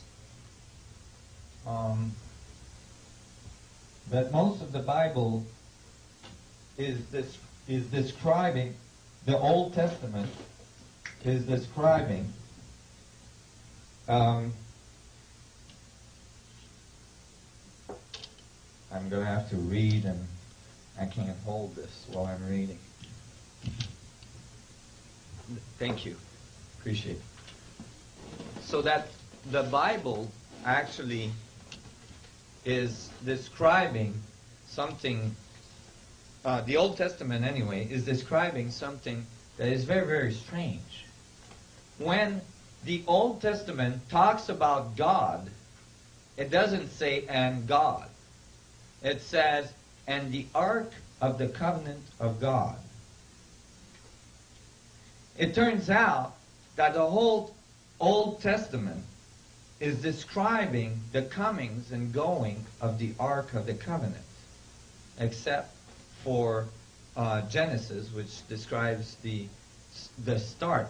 But you see, even when you read Genesis in the context of what we saw today, you find that actually it's describing something very similar to the account of Atlantis given by Plato. A civilization that develops with a very advanced technology and that allows them to live very, very long. In the Bible, there's chapters after chapters describing people living 600 and 800 years. Okay? And then eventually that society was flooded, which is what Plato said happened to Atlantis. So actually Genesis could be an account of Atlantis. I thought that was interesting. And so I started to study it more and more. And I realized that the temples of Solomon was built for only one purpose: to host the Ark of the Covenant of God at its center, the Holy of Holy, the power of all power, the Ark. And I thought, wow, that's interesting. I didn't think that the Judaic tradition was about some object that they called the seat of God. So I was looking into it, and I was reading, and I thought, well, that's interesting, because in Genesis, it talks about the tree of knowledge. You know, Adam and Eve, and the tree of knowledge, and the apple, and so on. Well, interestingly, if you cut an apple in half, you get a double torus with a seed in the middle, which contains the possibility for a whole other apple tree, right? The singularity, which has apples and singularities and apples and singularities and so on. So I was reading that, and then I realized as well, this text, when this is in Genesis, it's 4:24, when men began to increase in number on the earth, and daughters were born to them, the sons of God, plural, sons of God, saw that the daughters of men were beautiful, and they married them, any of them, and they chose. The Nephilim were on the earth in those days. That means they were not from the earth. Okay? And also afterwards. And the sons of God went to the daughter of man and had children with them. They were the heroes of old, men of renown. So, this describes the sons of God that came to the earth, so they were not from the earth, and had children with the women of the earth. I started to realize, wait a minute, was this planetary system seeded? You know, it started to, you know, in anthropology, we're missing a huge link between the ancient Neanderthal and so on, and the modern Homo sapien. And that link we're missing is getting wider and wider, more and more records we get. There's new skulls that have been discovered now that makes that link even harder to make. So I started to think about it, and I'm like, that's interesting. And so I continued to read, and then I got across something really that perked my ears. It was in crossing of the sea. Exodus, that's 13:22. By day the Lord went ahead of them. This is Moses going towards the Red Sea as he's escaping Egypt with all of the tribes of Israel. Moses was son of Pharaoh for 40 years before he realized he was Jew and decided to take the tribes of Israel out of Egypt. Another 40 years in the middle. Yeah. 40 years of France, 40 years in the desert, then at 80 he decided. Yeah. But when he decided he was going to go and with the tribes of Israel, he was leaving, and all of a sudden the Pharaoh changed his mind and went after him. Well, you know, I was reading this. Now, when the Pharaoh weren't going to let him go, there was this whole thing where Moses and the other high priest of Egypt were having like a battle of manifestation. The ones that could manifest the wildest, craziest things was going to win. So like they had like frogs raining from the sky. He threw his staff down and it turned into a snake. He got water, he got blood to flow through the city and all this stuff. But he won that contest.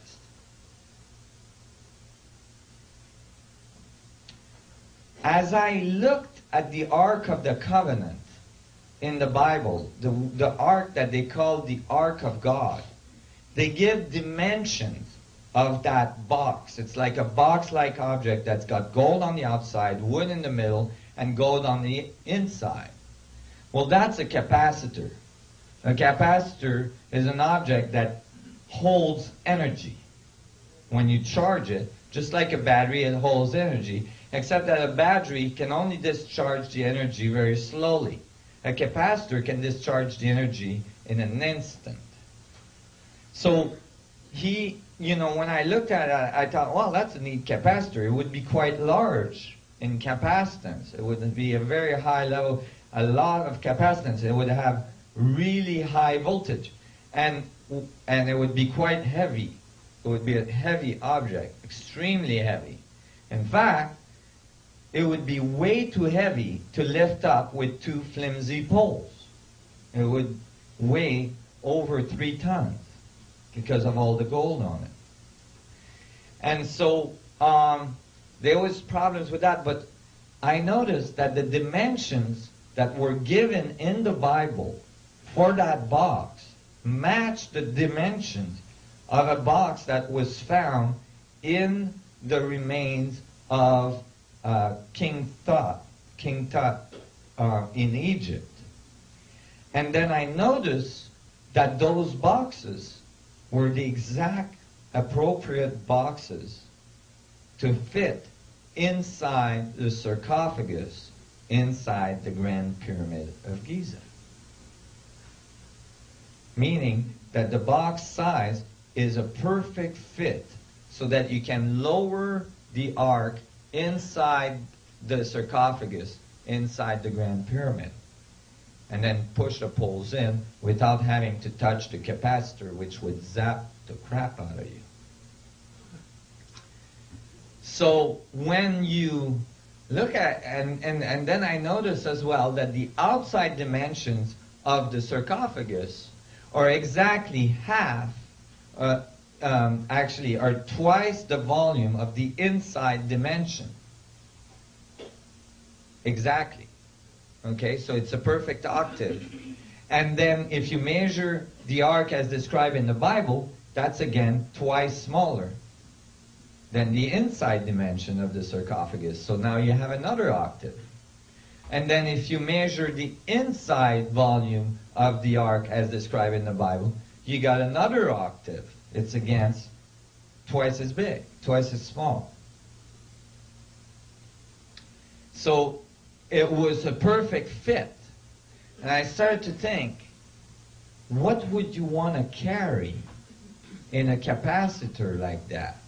There must have been some extremely powerful energy source, energy device inside that capacitor. But the thing is that Moses supposedly didn't build that capacitor, didn't build that device until he was on the other side of Mount Sinai, on the other side of the Red Sea at Mount Sinai. When you read the Bible,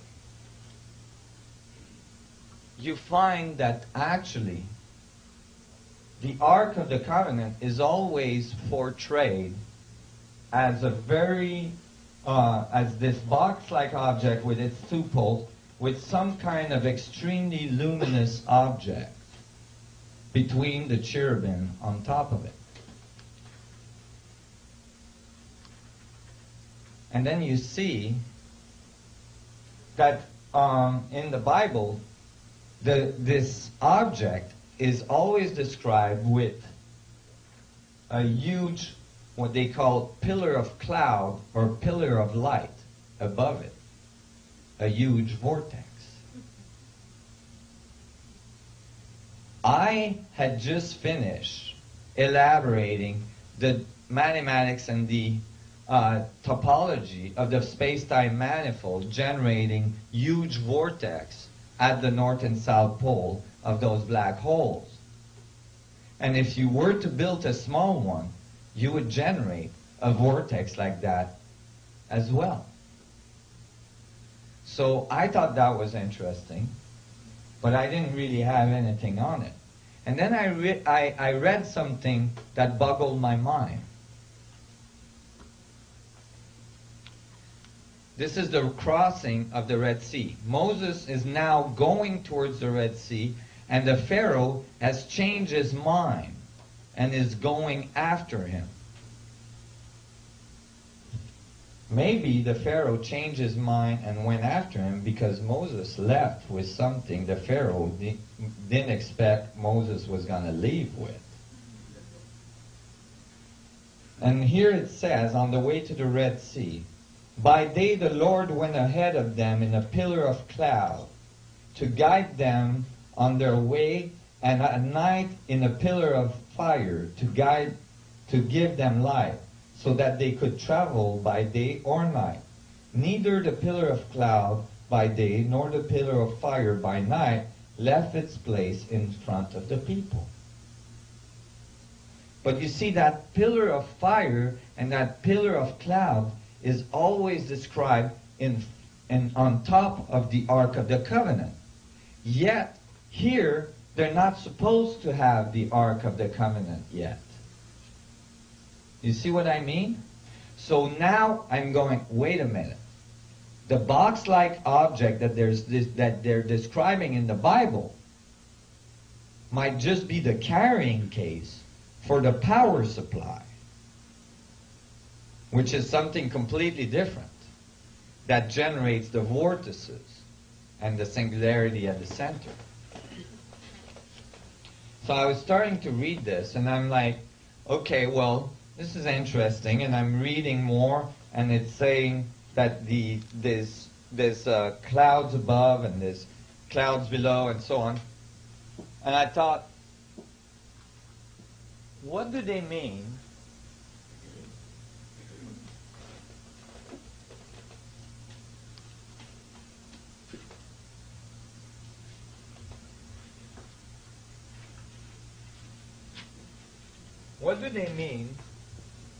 by God? Right? Because they're calling it the Ark of the Covenant of God. So I did some research on that. Where is the word God coming from? What is this thing they call God? It's some kind of object. Okay? But what is this thing they're calling God? So I looked it up. And I looked everywhere and I couldn't find it. And finally, I found it in the preface of my Bible. Look in the preface of your Bible, and it will say where the word God was translated from. The word God was translated from the word tetragrammaton. Tetragrammaton. Oh my God. That freaked me out. Oh my tetragrammaton, yes. That freaked me out. Every time you read the word God in the Bible, you can translate it to tetragrammaton. And so I was looking at the root etymology of the word tetragrammaton. It's like, oh my God, how can I find a word so close to tetrahedron in the Bible? And I looked at the etymology, and it turns out that tetra, which is four, right, was used for, and grammaton has a root word that can be grammar. So four grammar, or four letters, are taught to be Yahweh, the four letters of God. Yeah, Yutevoti. However, when you dig a little deeper in the etymology of the word grammaton, it has actually a deeper root. And that root is four tetra, tetra, which is tetrahedron.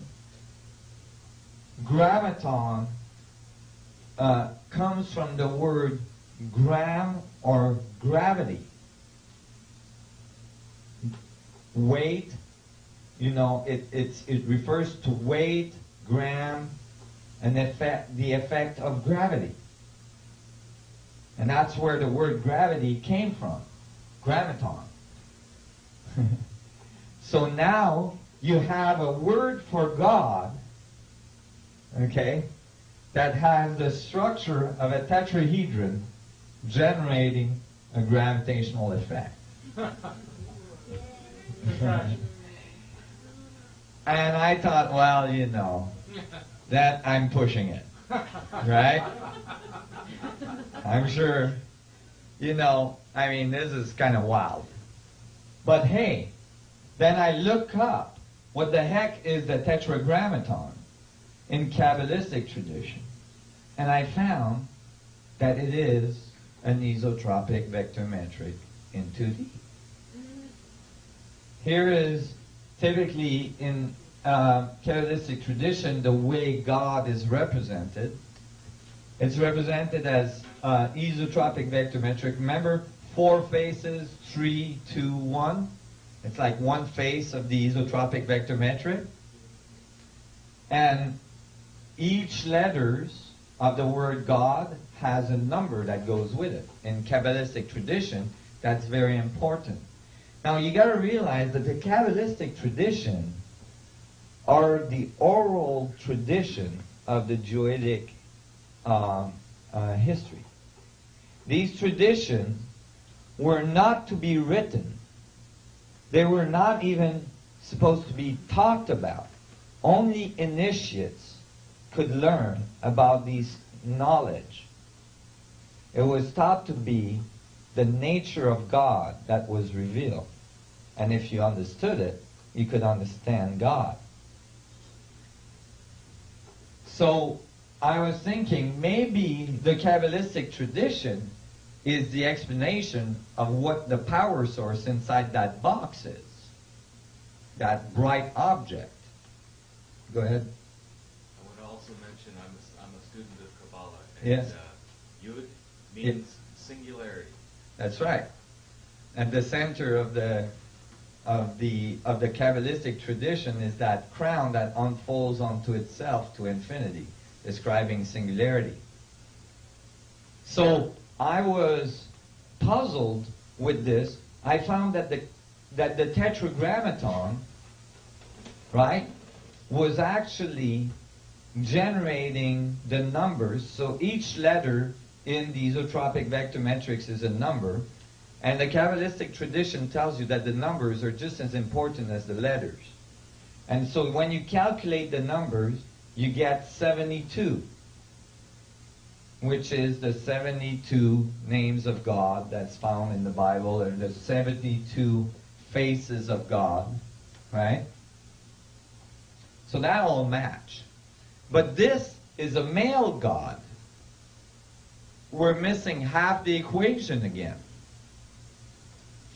Why is it that in many of these ancient civilizations, some of them we didn't have time to see today, we only have half of the code? Well, that would be because if you were an advanced civilization trying to put a code, embed a code in a not so advanced planetary system, you wouldn't want these people to be able to uncode or decode that code prior to being ready for that type of power.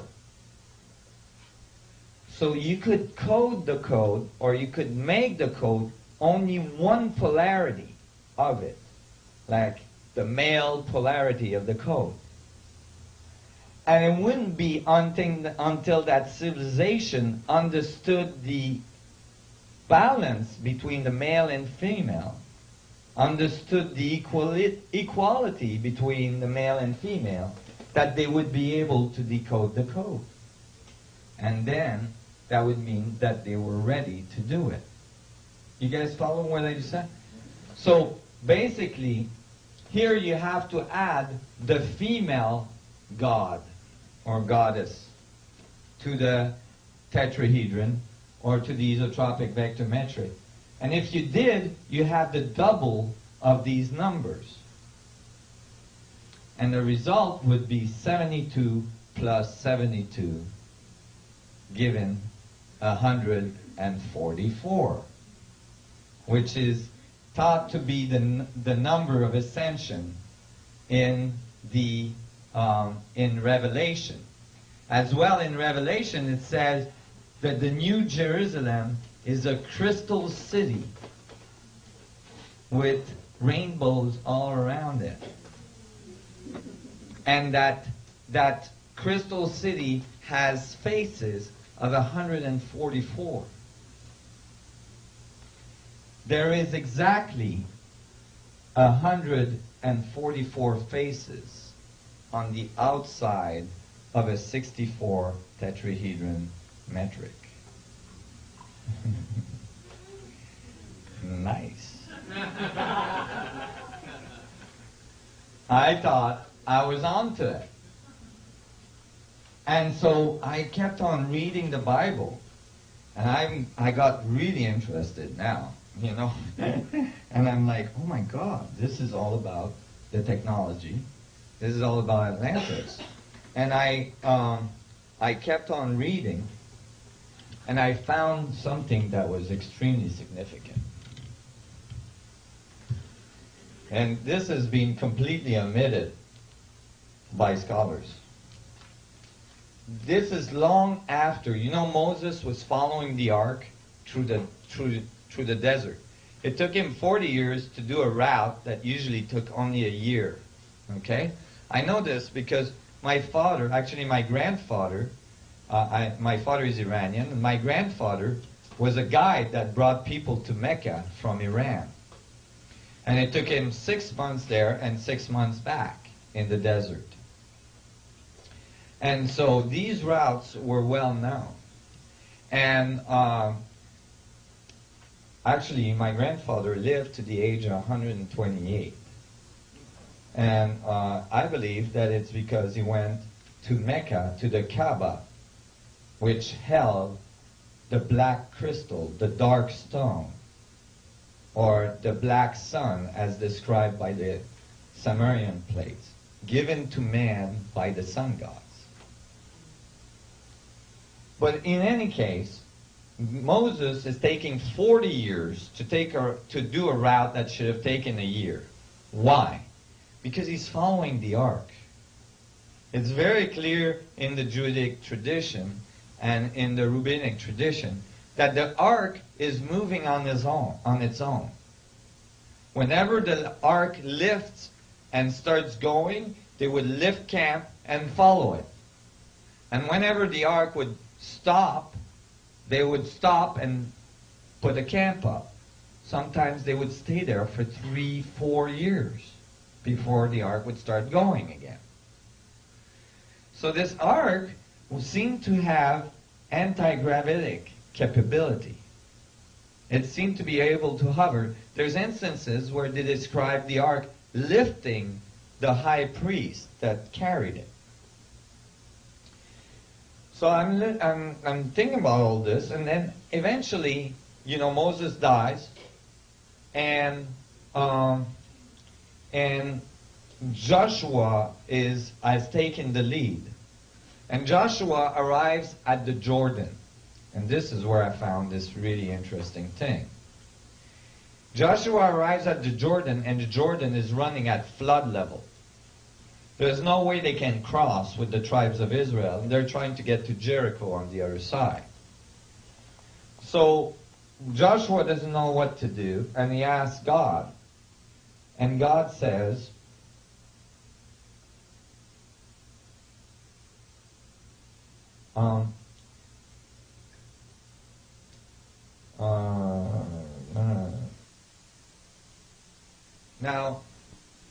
Now, this is describing the high priest taking the ark and going into the water of the Jordan with the ark. And as soon as they put their feet in the Jordan with the ark, the waters are cut up. Okay?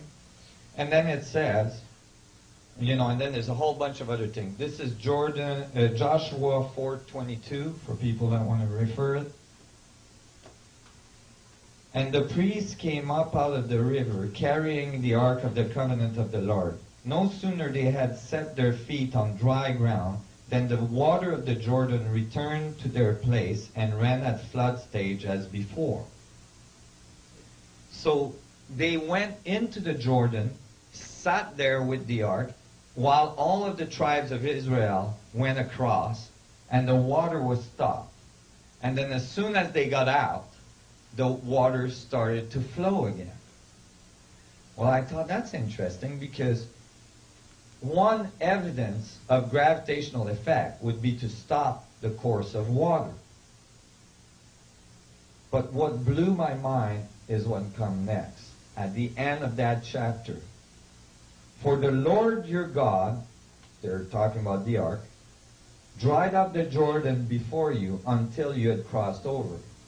The Lord your God did to the Jordan just what had been done to the Red Sea when he dried up before us, when he dried it up before us until we had crossed over. Wow. That has been omitted. Because this says that they used the Ark of the Covenant of the Lord to open the Red Sea with Moses. But in the section where they talk about opening the Red Sea, they just say Moses lift up his staff and open his arm and the Red Sea opened. They forgot to mention that the ark was involved with this staff. And so here they do, though. Here they make it very obvious that the power of the ark was used to open the Red Sea. That means the ark was not the box that was built at the foot of Mount Sinai after opening the Red Sea. The power of the ark had to be there with Moses before he crossed the Red Sea. And thus it was something else. The box was only something to carry it across the desert for 40 years. Probably he didn't have time to take the box out when he left Egypt. He just took the crystal. Go ahead. Do you think Ethiopia has the Ark of the Covenant now? I'm going to get to that. So, are you guys all following this? Yes. Okay.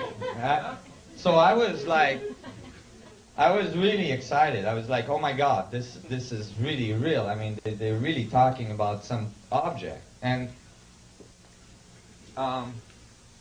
this is kind of tough to do, but we can, I started to look into it, and I found more and more evidence that the sun, that the ark was this crystalline structure. I found the Ezekiel text. I found the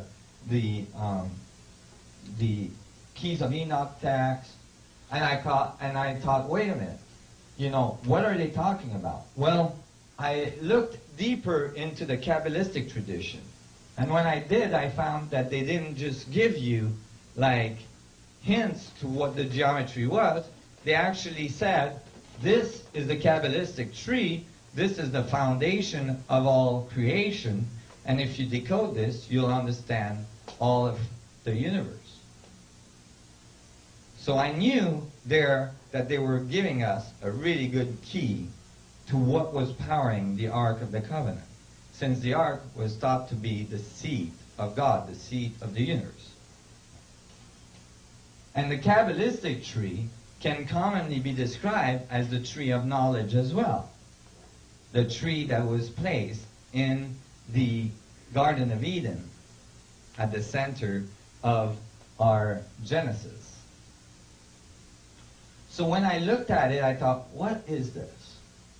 And I started to read Kabbalistic tradition texts and all this. Oh my God, I got so confused. It was so confusing. There's so much stuff out there, and it's all philosophy. And I was really kind of not being able to find anything that was jiving, but I was looking at the geometry, and what I did is I plastered it on the ceiling of my van so I could lay in my bed and look at it in the morning, every morning, and I was trying to decode it. And really quickly, I realized that the bottom part was a tetrahedron, and that the top part was an octahedron. But I didn't know what this middle part was. This X with a box around it. I didn't know how to deal with that. And then I realized, wait a minute, this box here, this rectangle, fits in this upper rectangle. So I thought, oh, maybe they just took it and squashed it. So I took the top part and slid the bottom into it. And boom, the result was a tetrahedron and an octahedron on top, which is all of the vertices you need to generate the star tetrahedron with the octahedron in the middle. You guys see this? The only, to generate this, all you need is a tetrahedron and an octahedron and all the vertices, and you can start building it. So I was like, oh, this is cool. As soon as you slide the bottom into the top, basically, as soon as you compress it, as soon as you collapse it, right, you obtain a 3D geometry. And then I realized that the Kabbalistic text said that there wasn't just one tree, but that there's four, and that they're attached at the crown, or at the root. Well, I assumed that they were giving us only half the code again, so that there would be 8 trees attached at the root. Well, if there is 8 trees attached at the root, and each one are decoded to give a star tetrahedron, as we just did, then the result is 64 tetrahedron grid. How do you know you've decoded it right? Well, when you're finished, you can actually plot the 2-dimensional tree right on top of it, and you have all the lines you need with its sephiroths. The sephiroths are these balls on the corner of the tree. The word sephiroth comes from the word sapphire, referring to crystals. And when you plot the sephiroth all around the tree, all around the 64 tetrahedron, since each tree has one sephiroth involved in the middle, each tree only has 9 sephiroths. 9 multiplied by 8, 72.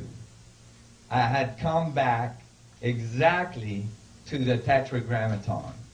You've got 2 other ways that you can do this. The top 3 are always considered to be separate and above man, and thus to be mapped separately. Tetra, the center and the crown, is in its own space, and the one space that's missing that you have filled in with your dark circle is da'at, known as knowledge. Knowledge, that's right. That point, that's the esoteric sephiroth in the middle. That's right. I have shown this to rabbinic tradition experts, and one of them started crying.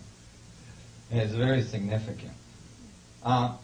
What scared me is when I was studying this, it warned over and over in many books that if you try to decode the Kabbalistic tree, most people turn crazy. They lose it.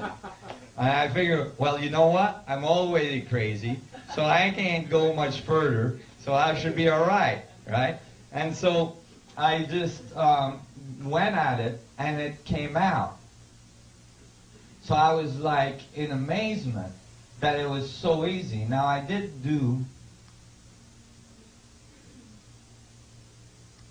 an animation that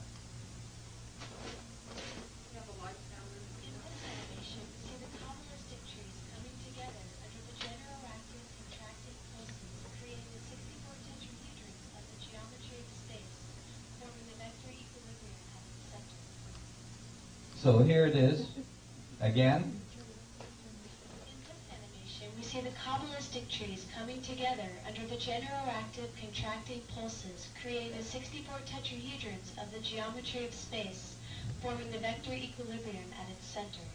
Thank you, Amber. And here's a Kabbalistic tree that was generated during the time that I was writing this up in a little journal I published. This was in England. But note on this little animation that when we look at it slowly, you can see. Can everybody see here how the tree actually compresses and becomes a 3D object. This is the contractive side of the event horizon, you see? And then when you're done, can you see how all the sephirots intersect all of, it gives you the exact correct geometry, giving you the 64 tetrahedron grid and the vector equilibrium in the middle. That's just fantastic. That's just fantastic. I was just mind blown. And so you can see that in the Bible, that all of the ancient knowledge of the Old Testament of the Bible is describing this technology, is describing this power. A crystal full of eyes, right? A crystal full of eyes, as described by Ezekiel, looks like this. Yeah. The petals of the intersecting field of each tetrahedron generating singularity generates eyes-like structure, and certainly would generate a lot of radiance and a lot of rainbows if it's a mini black hole. And so I was looking at it, and I started to trace back the movements of the arc. And because we're running out of time, I'm not going to go into too many details on that. But the arc seemed to have moved from one place to the other, and every time it would move from one place to the other, the symbol of the star tetrahedron, the Star of David, would change name. For instance, the ark went to Zion. The star tetrahedron was called the Star of Zion.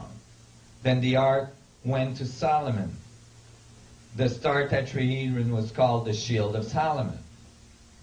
Then the ark went to David, and the star tetrahedron was called the Star of David. So you could actually map the geometry directly to the movements of the arc. So you knew that the geometry was directly related to the arc. And so I started to see more and more evidence of it.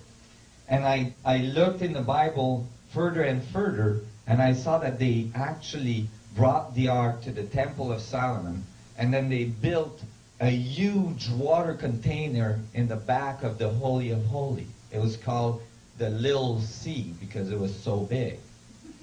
And they would charge the water with the ark.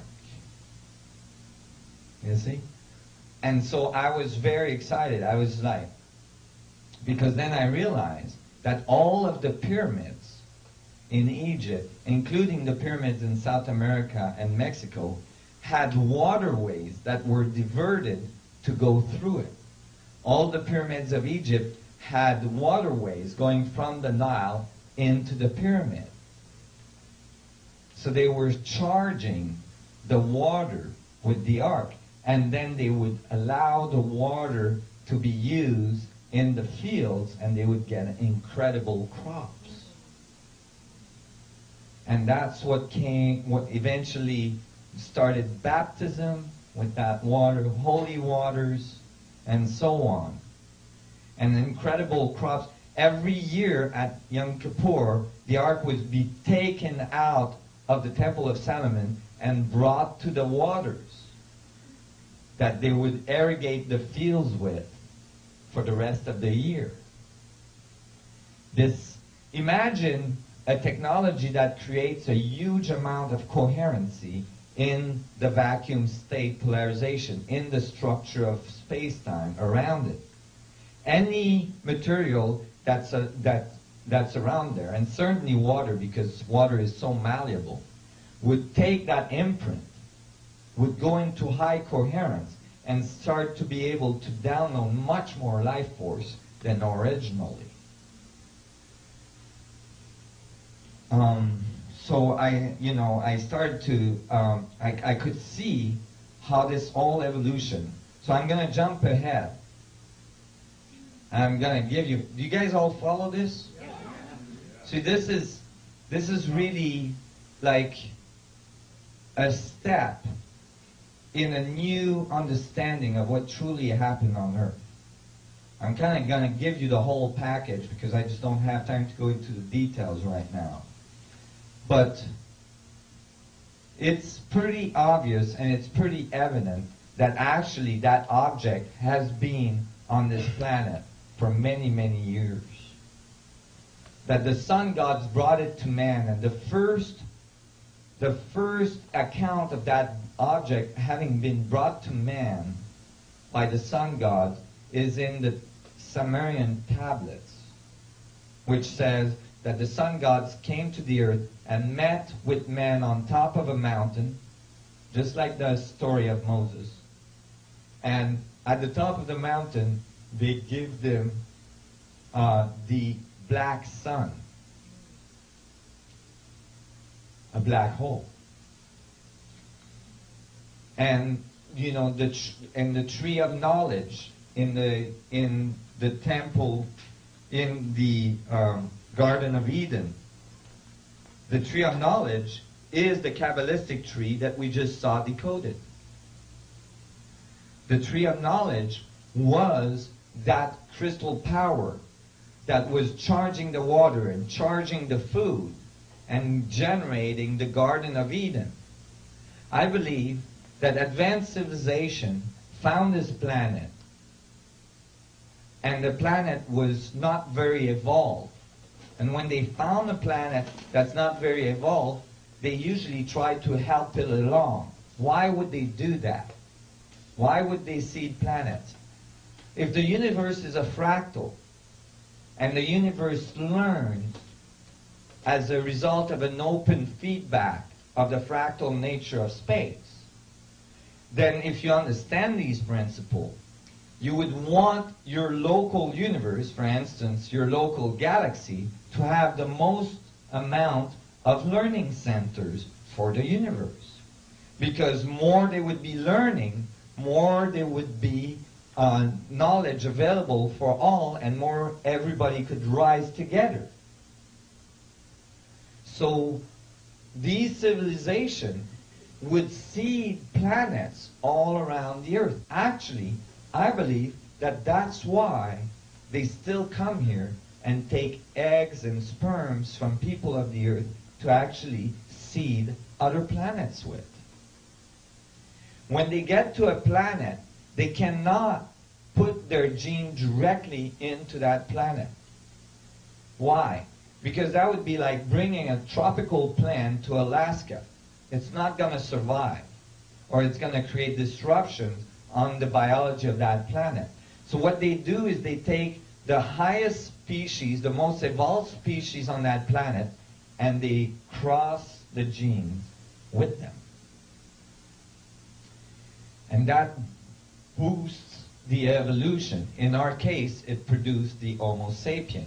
And that's why the anthropologists are missing a link. You guys see this? When they give the ark power, the tree of knowledge, to Adam and Eve, the first cross that they had made, Eve figured it out. She was smart.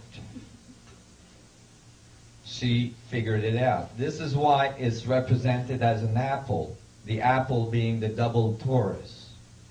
She figured out that this was a technology and it had power that she could use. She figured out how to use that power.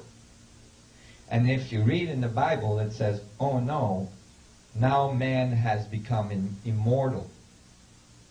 She figured it out, and she gave the trick to Adam.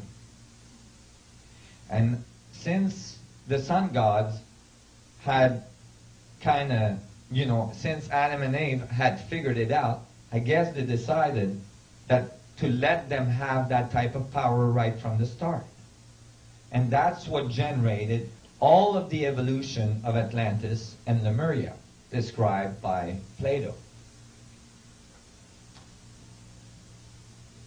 I know this is a lot to take in all at once, but I assure you, it's not coming out of the side of my mouth. It is coming out of a lot of research.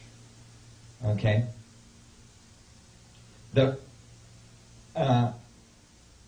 evolution of Atlantis and Lemuria was flawed from the beginning because these people never learned about destruction.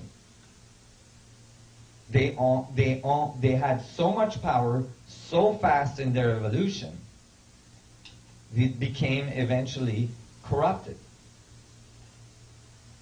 And then, according to what I've researched, a natural event occurred. A huge meteorite hit the Earth. That meteorite could have been diverted by the sun gods, but was not. Because our evolution had gone to a level where it was becoming dangerous for us to have that type of power, and the sun gods felt that it was time for us to learn about destruction. And it was time for us to have this 5,000-year period in which we learn about war, destruction, fire, and all this, so that we would eventually be ready to go back to the ark, go back to the power of the vacuum, but this time with the maturity that we needed in order to have this power. I believe we're approaching the return of the Ark of the Covenant. When you follow the traditions, you find that this time is when the Ark is supposed to come back.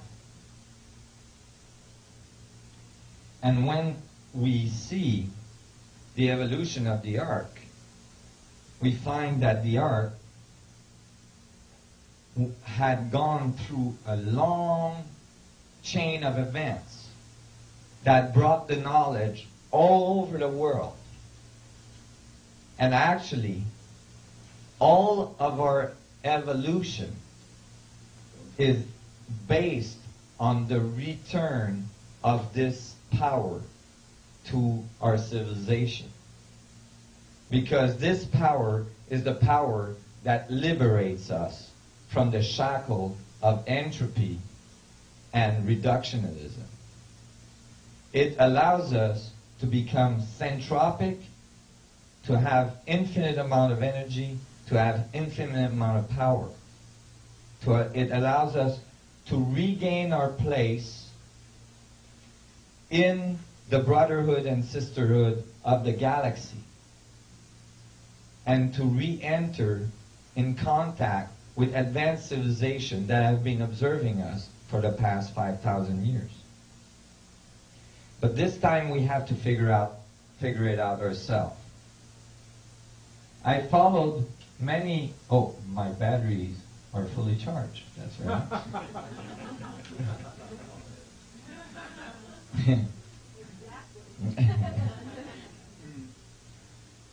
So the ark in the Bible, in the Old Testament, is the technology.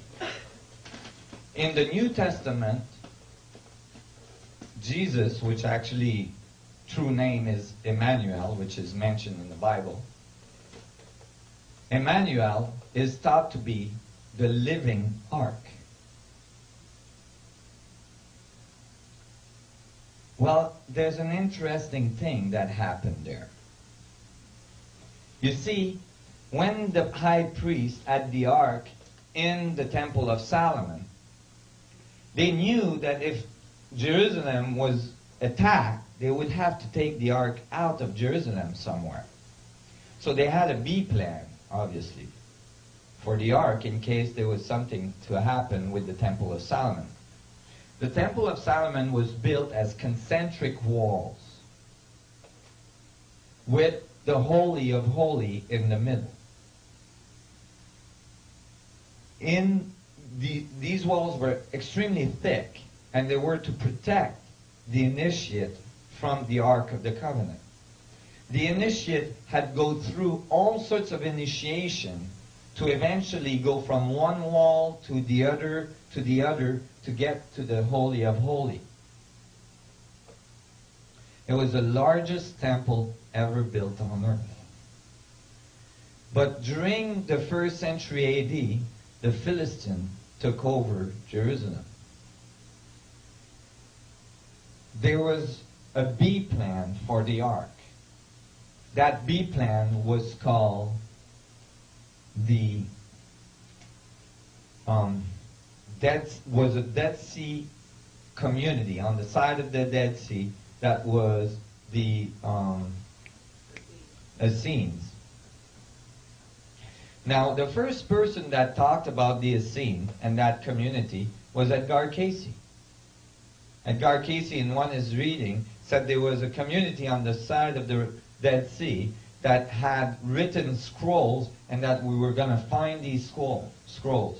Now, when he said that, I think it was in the 30s, all the archaeologists said that was bunk, because there was no writing whatsoever about that society on the side of the Red Sea. There was no record of it anywhere.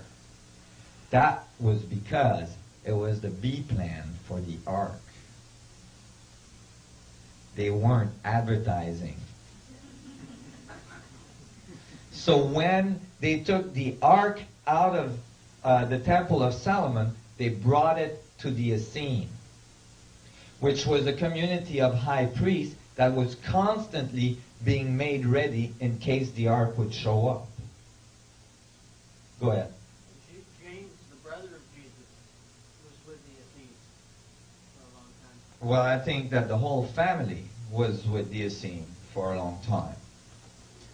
The Essene recorded the coming of the ark. This is not my imagination. In the Essene scrolls that were found, you know that there was over 5,000 scrolls, or at least 3,000, scrolls that were found. There's only 100 that have been released to the public. One of these that was released to the public is a very, very eccentric scroll. It's not written on papyrus. It's written on copper. The copper that it's written on is the purest copper ever found on earth. There is no purest copper ever found anywhere else. Hard enough to touch stone? No. What does the copper scroll? Now, obviously, the copper scroll were written on copper to make sure they would survive the ages. And what did the copper scrolls talk about? It talked about the coming of the ark at the Essene community. It says literally that the ark came to their temple. And it describes where it hid all of the components that were kept around the ark. How many components do you think there was? 64. There is exactly 64 lines describing the components of the ark. Some of these components have now been found. It was oils and incense and stuff that they kept around the ark that were part of what you needed to be safe when you went into the ark room. You had to wear certain clothing. You had to cover your eyes. You had to have certain oils on your skin for the conductivity. All these things. Do you guys understand where I'm going there? Okay. If some of you read Elizabeth Rauscher's book called Initiation, note in Elizabeth Rauscher's book, when she's initiated in front of the Ark of the Covenant inside the Grand Pyramid of Giza. That book is extremely accurate. I've done a lot of research. I assure you, that book is extremely accurate. And she actually describes going towards the Ark, and she actually describes smelling negative ions in the air. So you actually, she's actually talking about the arc generating electromagnetic field and ionizing the air. Well, you know, they have now found some of the components around the Dead Sea Scrolls of the ark. And when they did, it turned out that they found, I don't have this picture, but they found the place where the Essenes say that they hid the ark, because they had it for a fairly long time. The place where they hid the ark was a cavern across from where they lived, across from the temple. When they opened that cavern, and this is research you can find on the net. When they opened that cavern, there was a there was a blue iridescent spot in the middle of it. There was NASA engineers, actually NASA physicists that were there at the opening of that cavern. They reported that blue spot being there, and they said something really interesting. They said, this is similar to the blue spot we found inside the Mayan pyramids when we first opened them. So they were making a direct relationship between the Ark of the Covenant, the effect of the Ark of the Covenant on the space-time manifold that left some trace, and the Mayan pyramids. And so,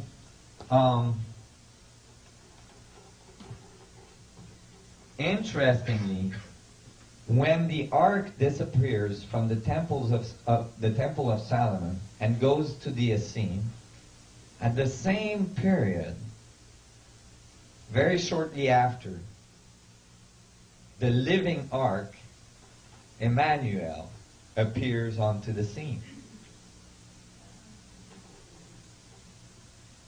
Emmanuel might have been able to walk on water because he had some anti-gravitational capability in his back pocket. Go ahead.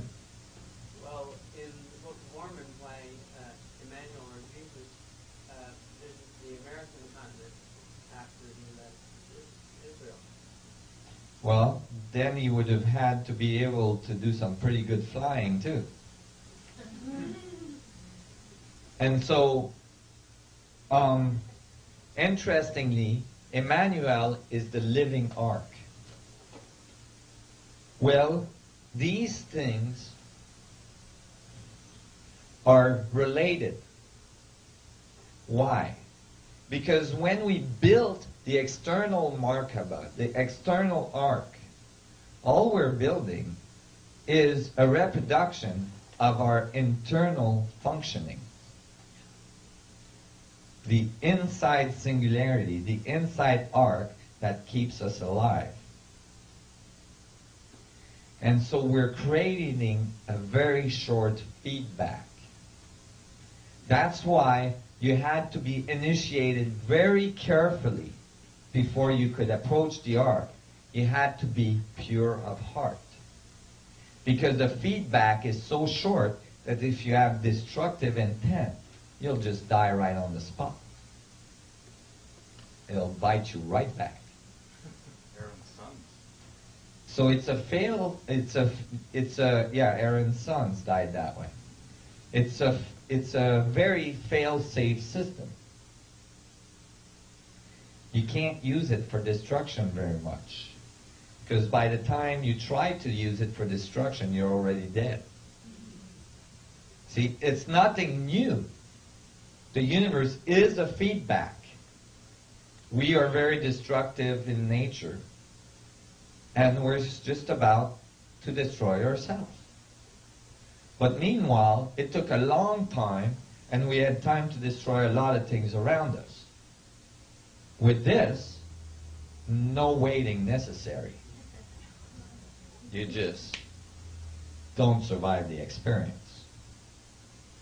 There is people that did try to use the ark for destruction in the pharaonic traditions. These were very, very warlike pharaohs. They were found mummified with what they thought at first was smallpox all over their body. They found out later that it wasn't smallpox at all, that it was tumors all over their skin, like they had been irradiated by radioactivity.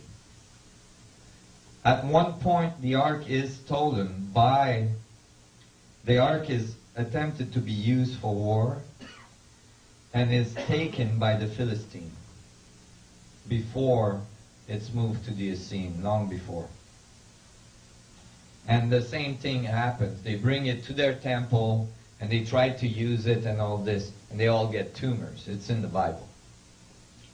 And so they send it back to the Temple of Solomon. They're like, get that thing out of here.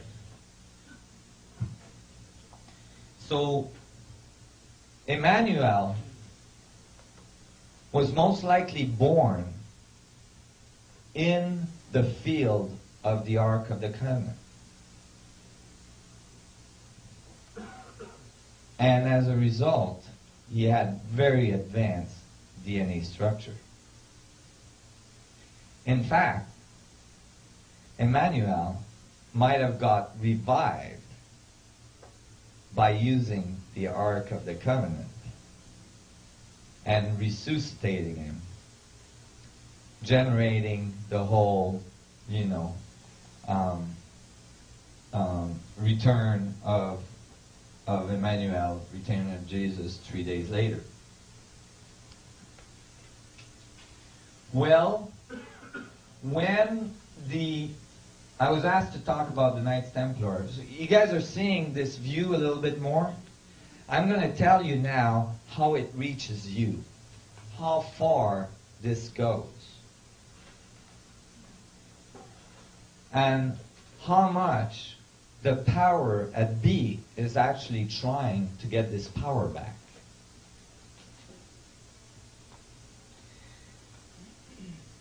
First of all, the key to the Bible is to understand that the Old Testament is talking about advanced technology, very, very advanced technology. The crystal, the power of the sun gods, the power of Atlantis, which was brought out of Atlantis, brought to Egypt, and eventually brought to the Temple of Solomon by Moses. And the other side of the Bible, the New Testament, is talking about the living ark, the purity of heart, the purity of intent you have to be with the ark. And it's actually when the two are put together that we have the new level of civilization. When the technology, the external technology matches our internal knowledge, and the internal knowledge match the external technology. It is not all internal, like spiritual, commonly think of, and it is not completely external, like most physicists think of, but it is both internal and external. That's the feedback. So when when the much later,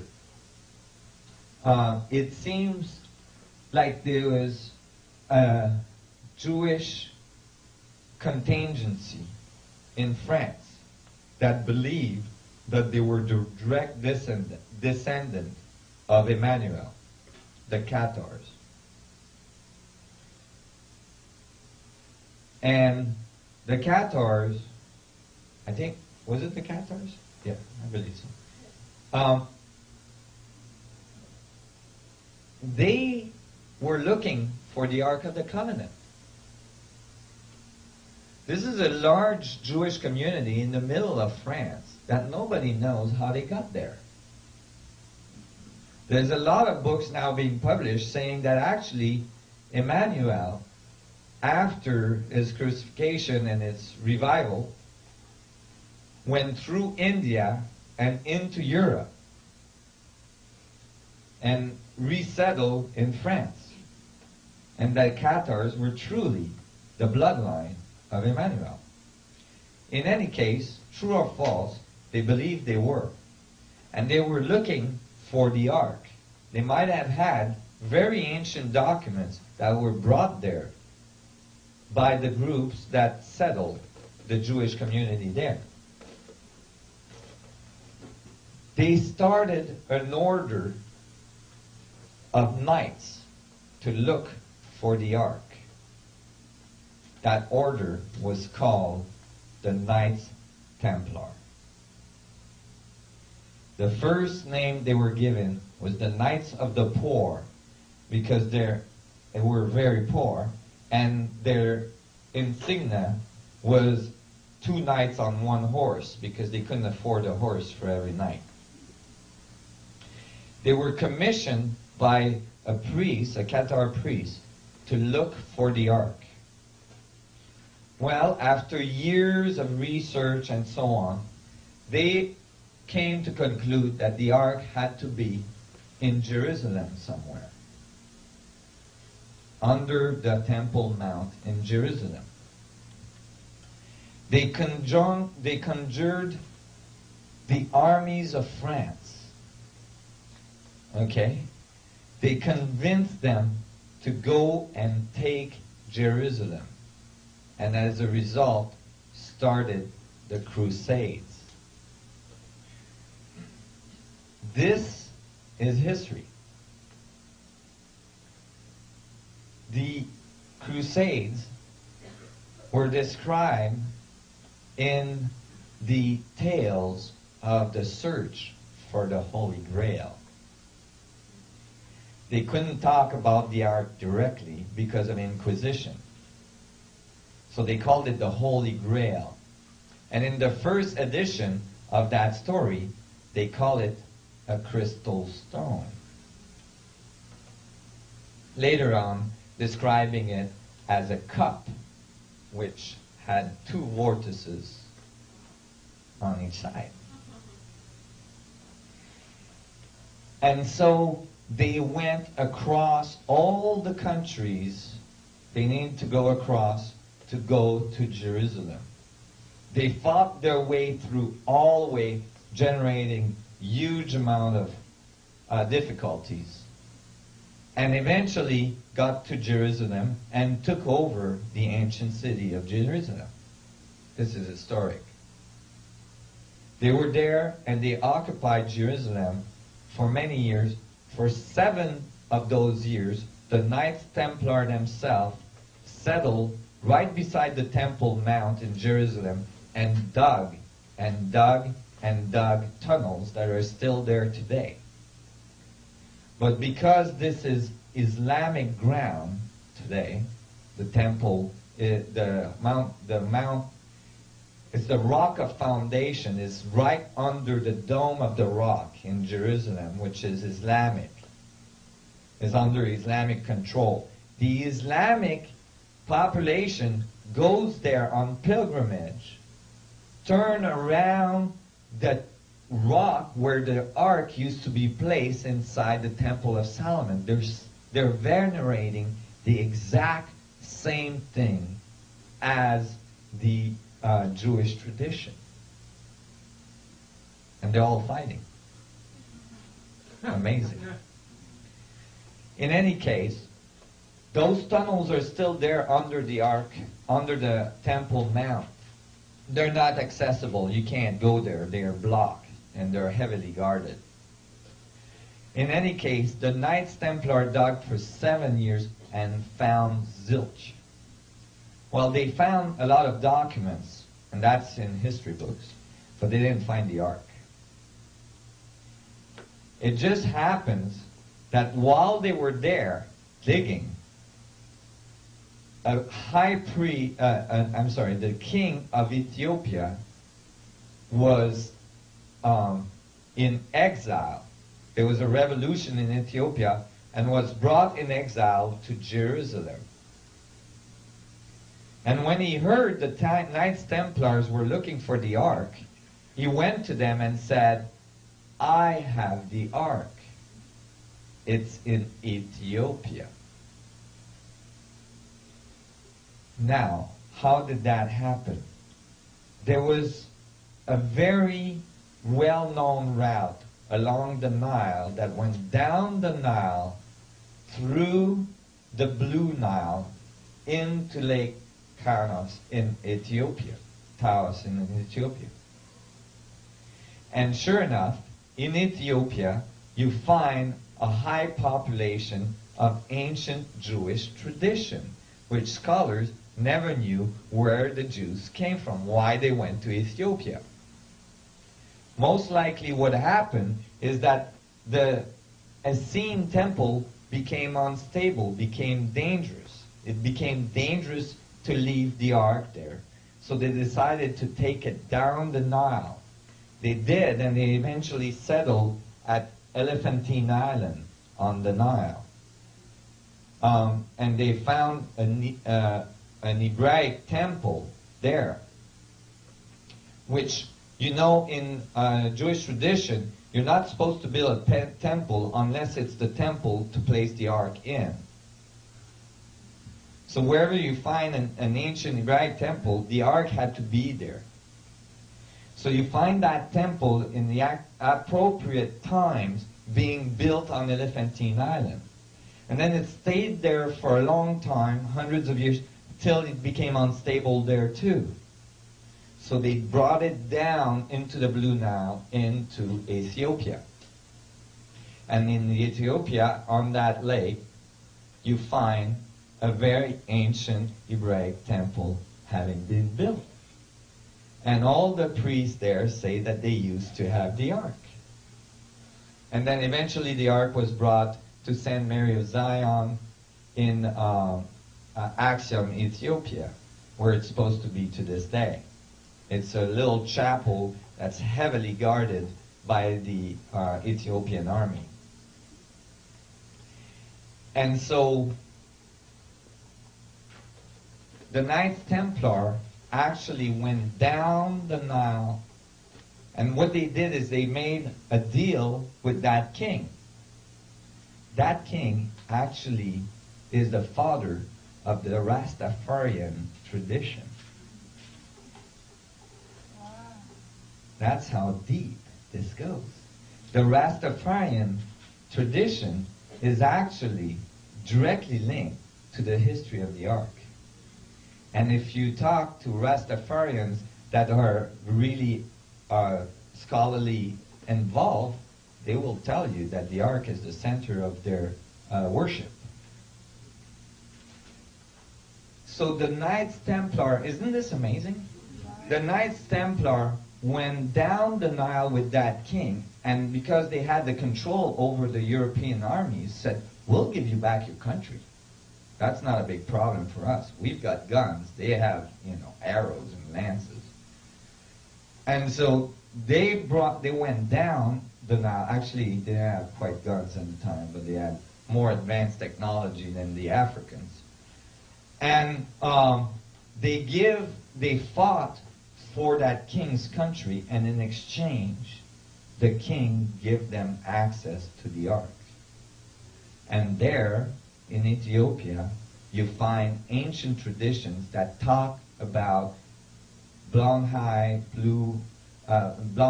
air, blue-eyed people, Europeans, coming during those years, liberating the country, and building all sorts of things.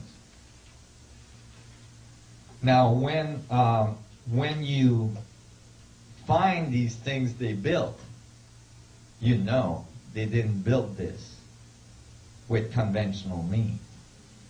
Because when you find the things they built in Ethiopia, you find that those are churches. One of them is a church that's a big Knights Templar cross type of structure that is not built, actually it's cut into the stone, like laser cut into the stone, and then it's cut inside it and then emptied out. This huge chapel, right? You know, basically cut, like sculpted right out of the stone. Only one person has been able to interview the guardian of the ark today. One priest in Ethiopia is chosen to guard the ark, and he has to be pure of heart. And when he's chosen to guard the ark, he never leaves the chapel where the ark is. From that moment on, he stays there for the rest of his life. That high priest gave one interview, and he gave it to Graham Hancock, and it's in the book, The Sign and the Seal. And in the interview, Graham says, "What is the power of the ark?" And the high priest, well, first of all, he says, "What was it? How was it the first time you went in front of the ark?" And the high priest said, "It was terrifying." And Graham Hancock says, "Why?" And he said, "Because the ark is an object of fire. That means it radiates." And then he said, "What's the power of the ark?" And the high priest pointed across from the chapel in Ethiopia. And across from that chapel in Ethiopia are huge pillars, some of them 500 tons pillars of granite that were erected, just like Egyptian obelisks. And he said, this was not done with the power of man. This was brought here with the power of the ark. So he actually says directly to Graham Hancock that the ark has gravitational capabilities. Go ahead.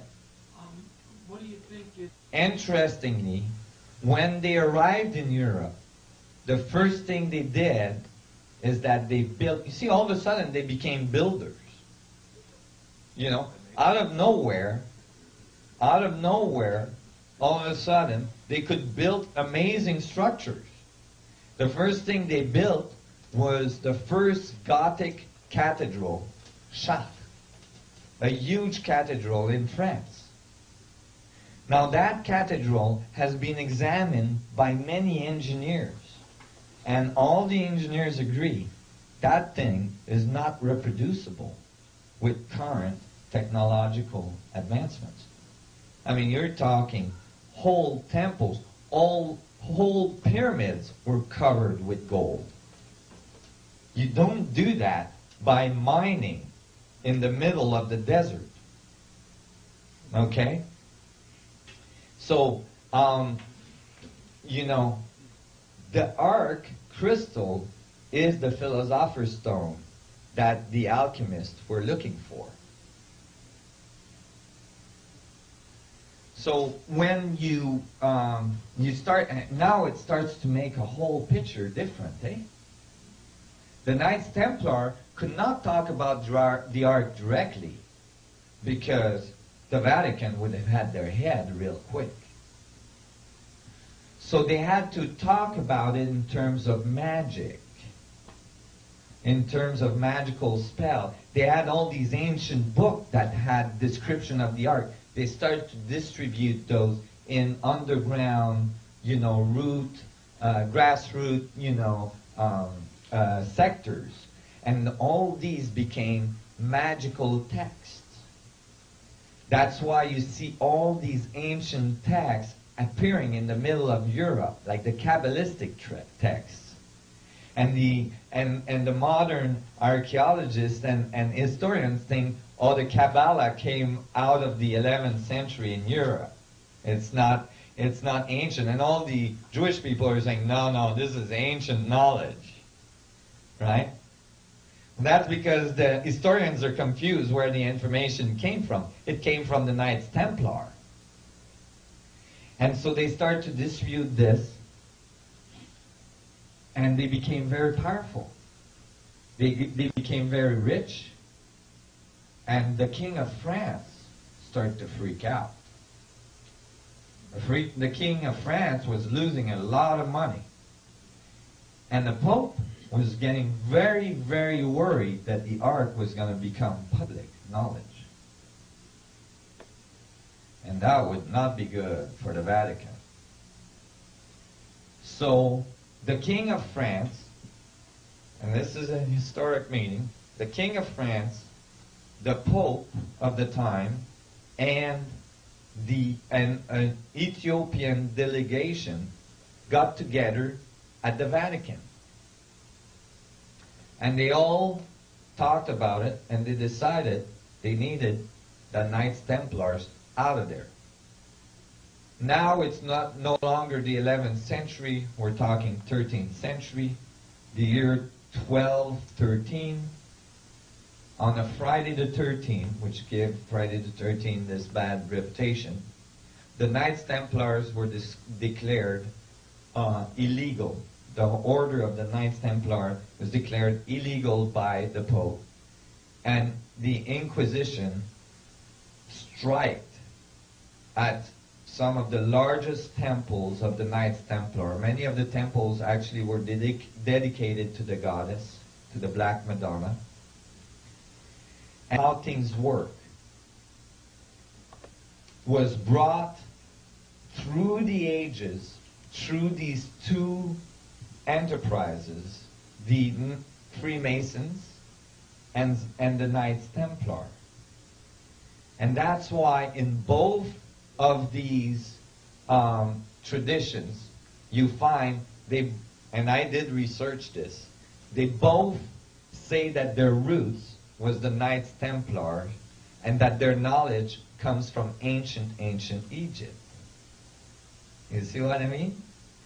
And they both have the highest level of initiation at the 32nd level of initiation.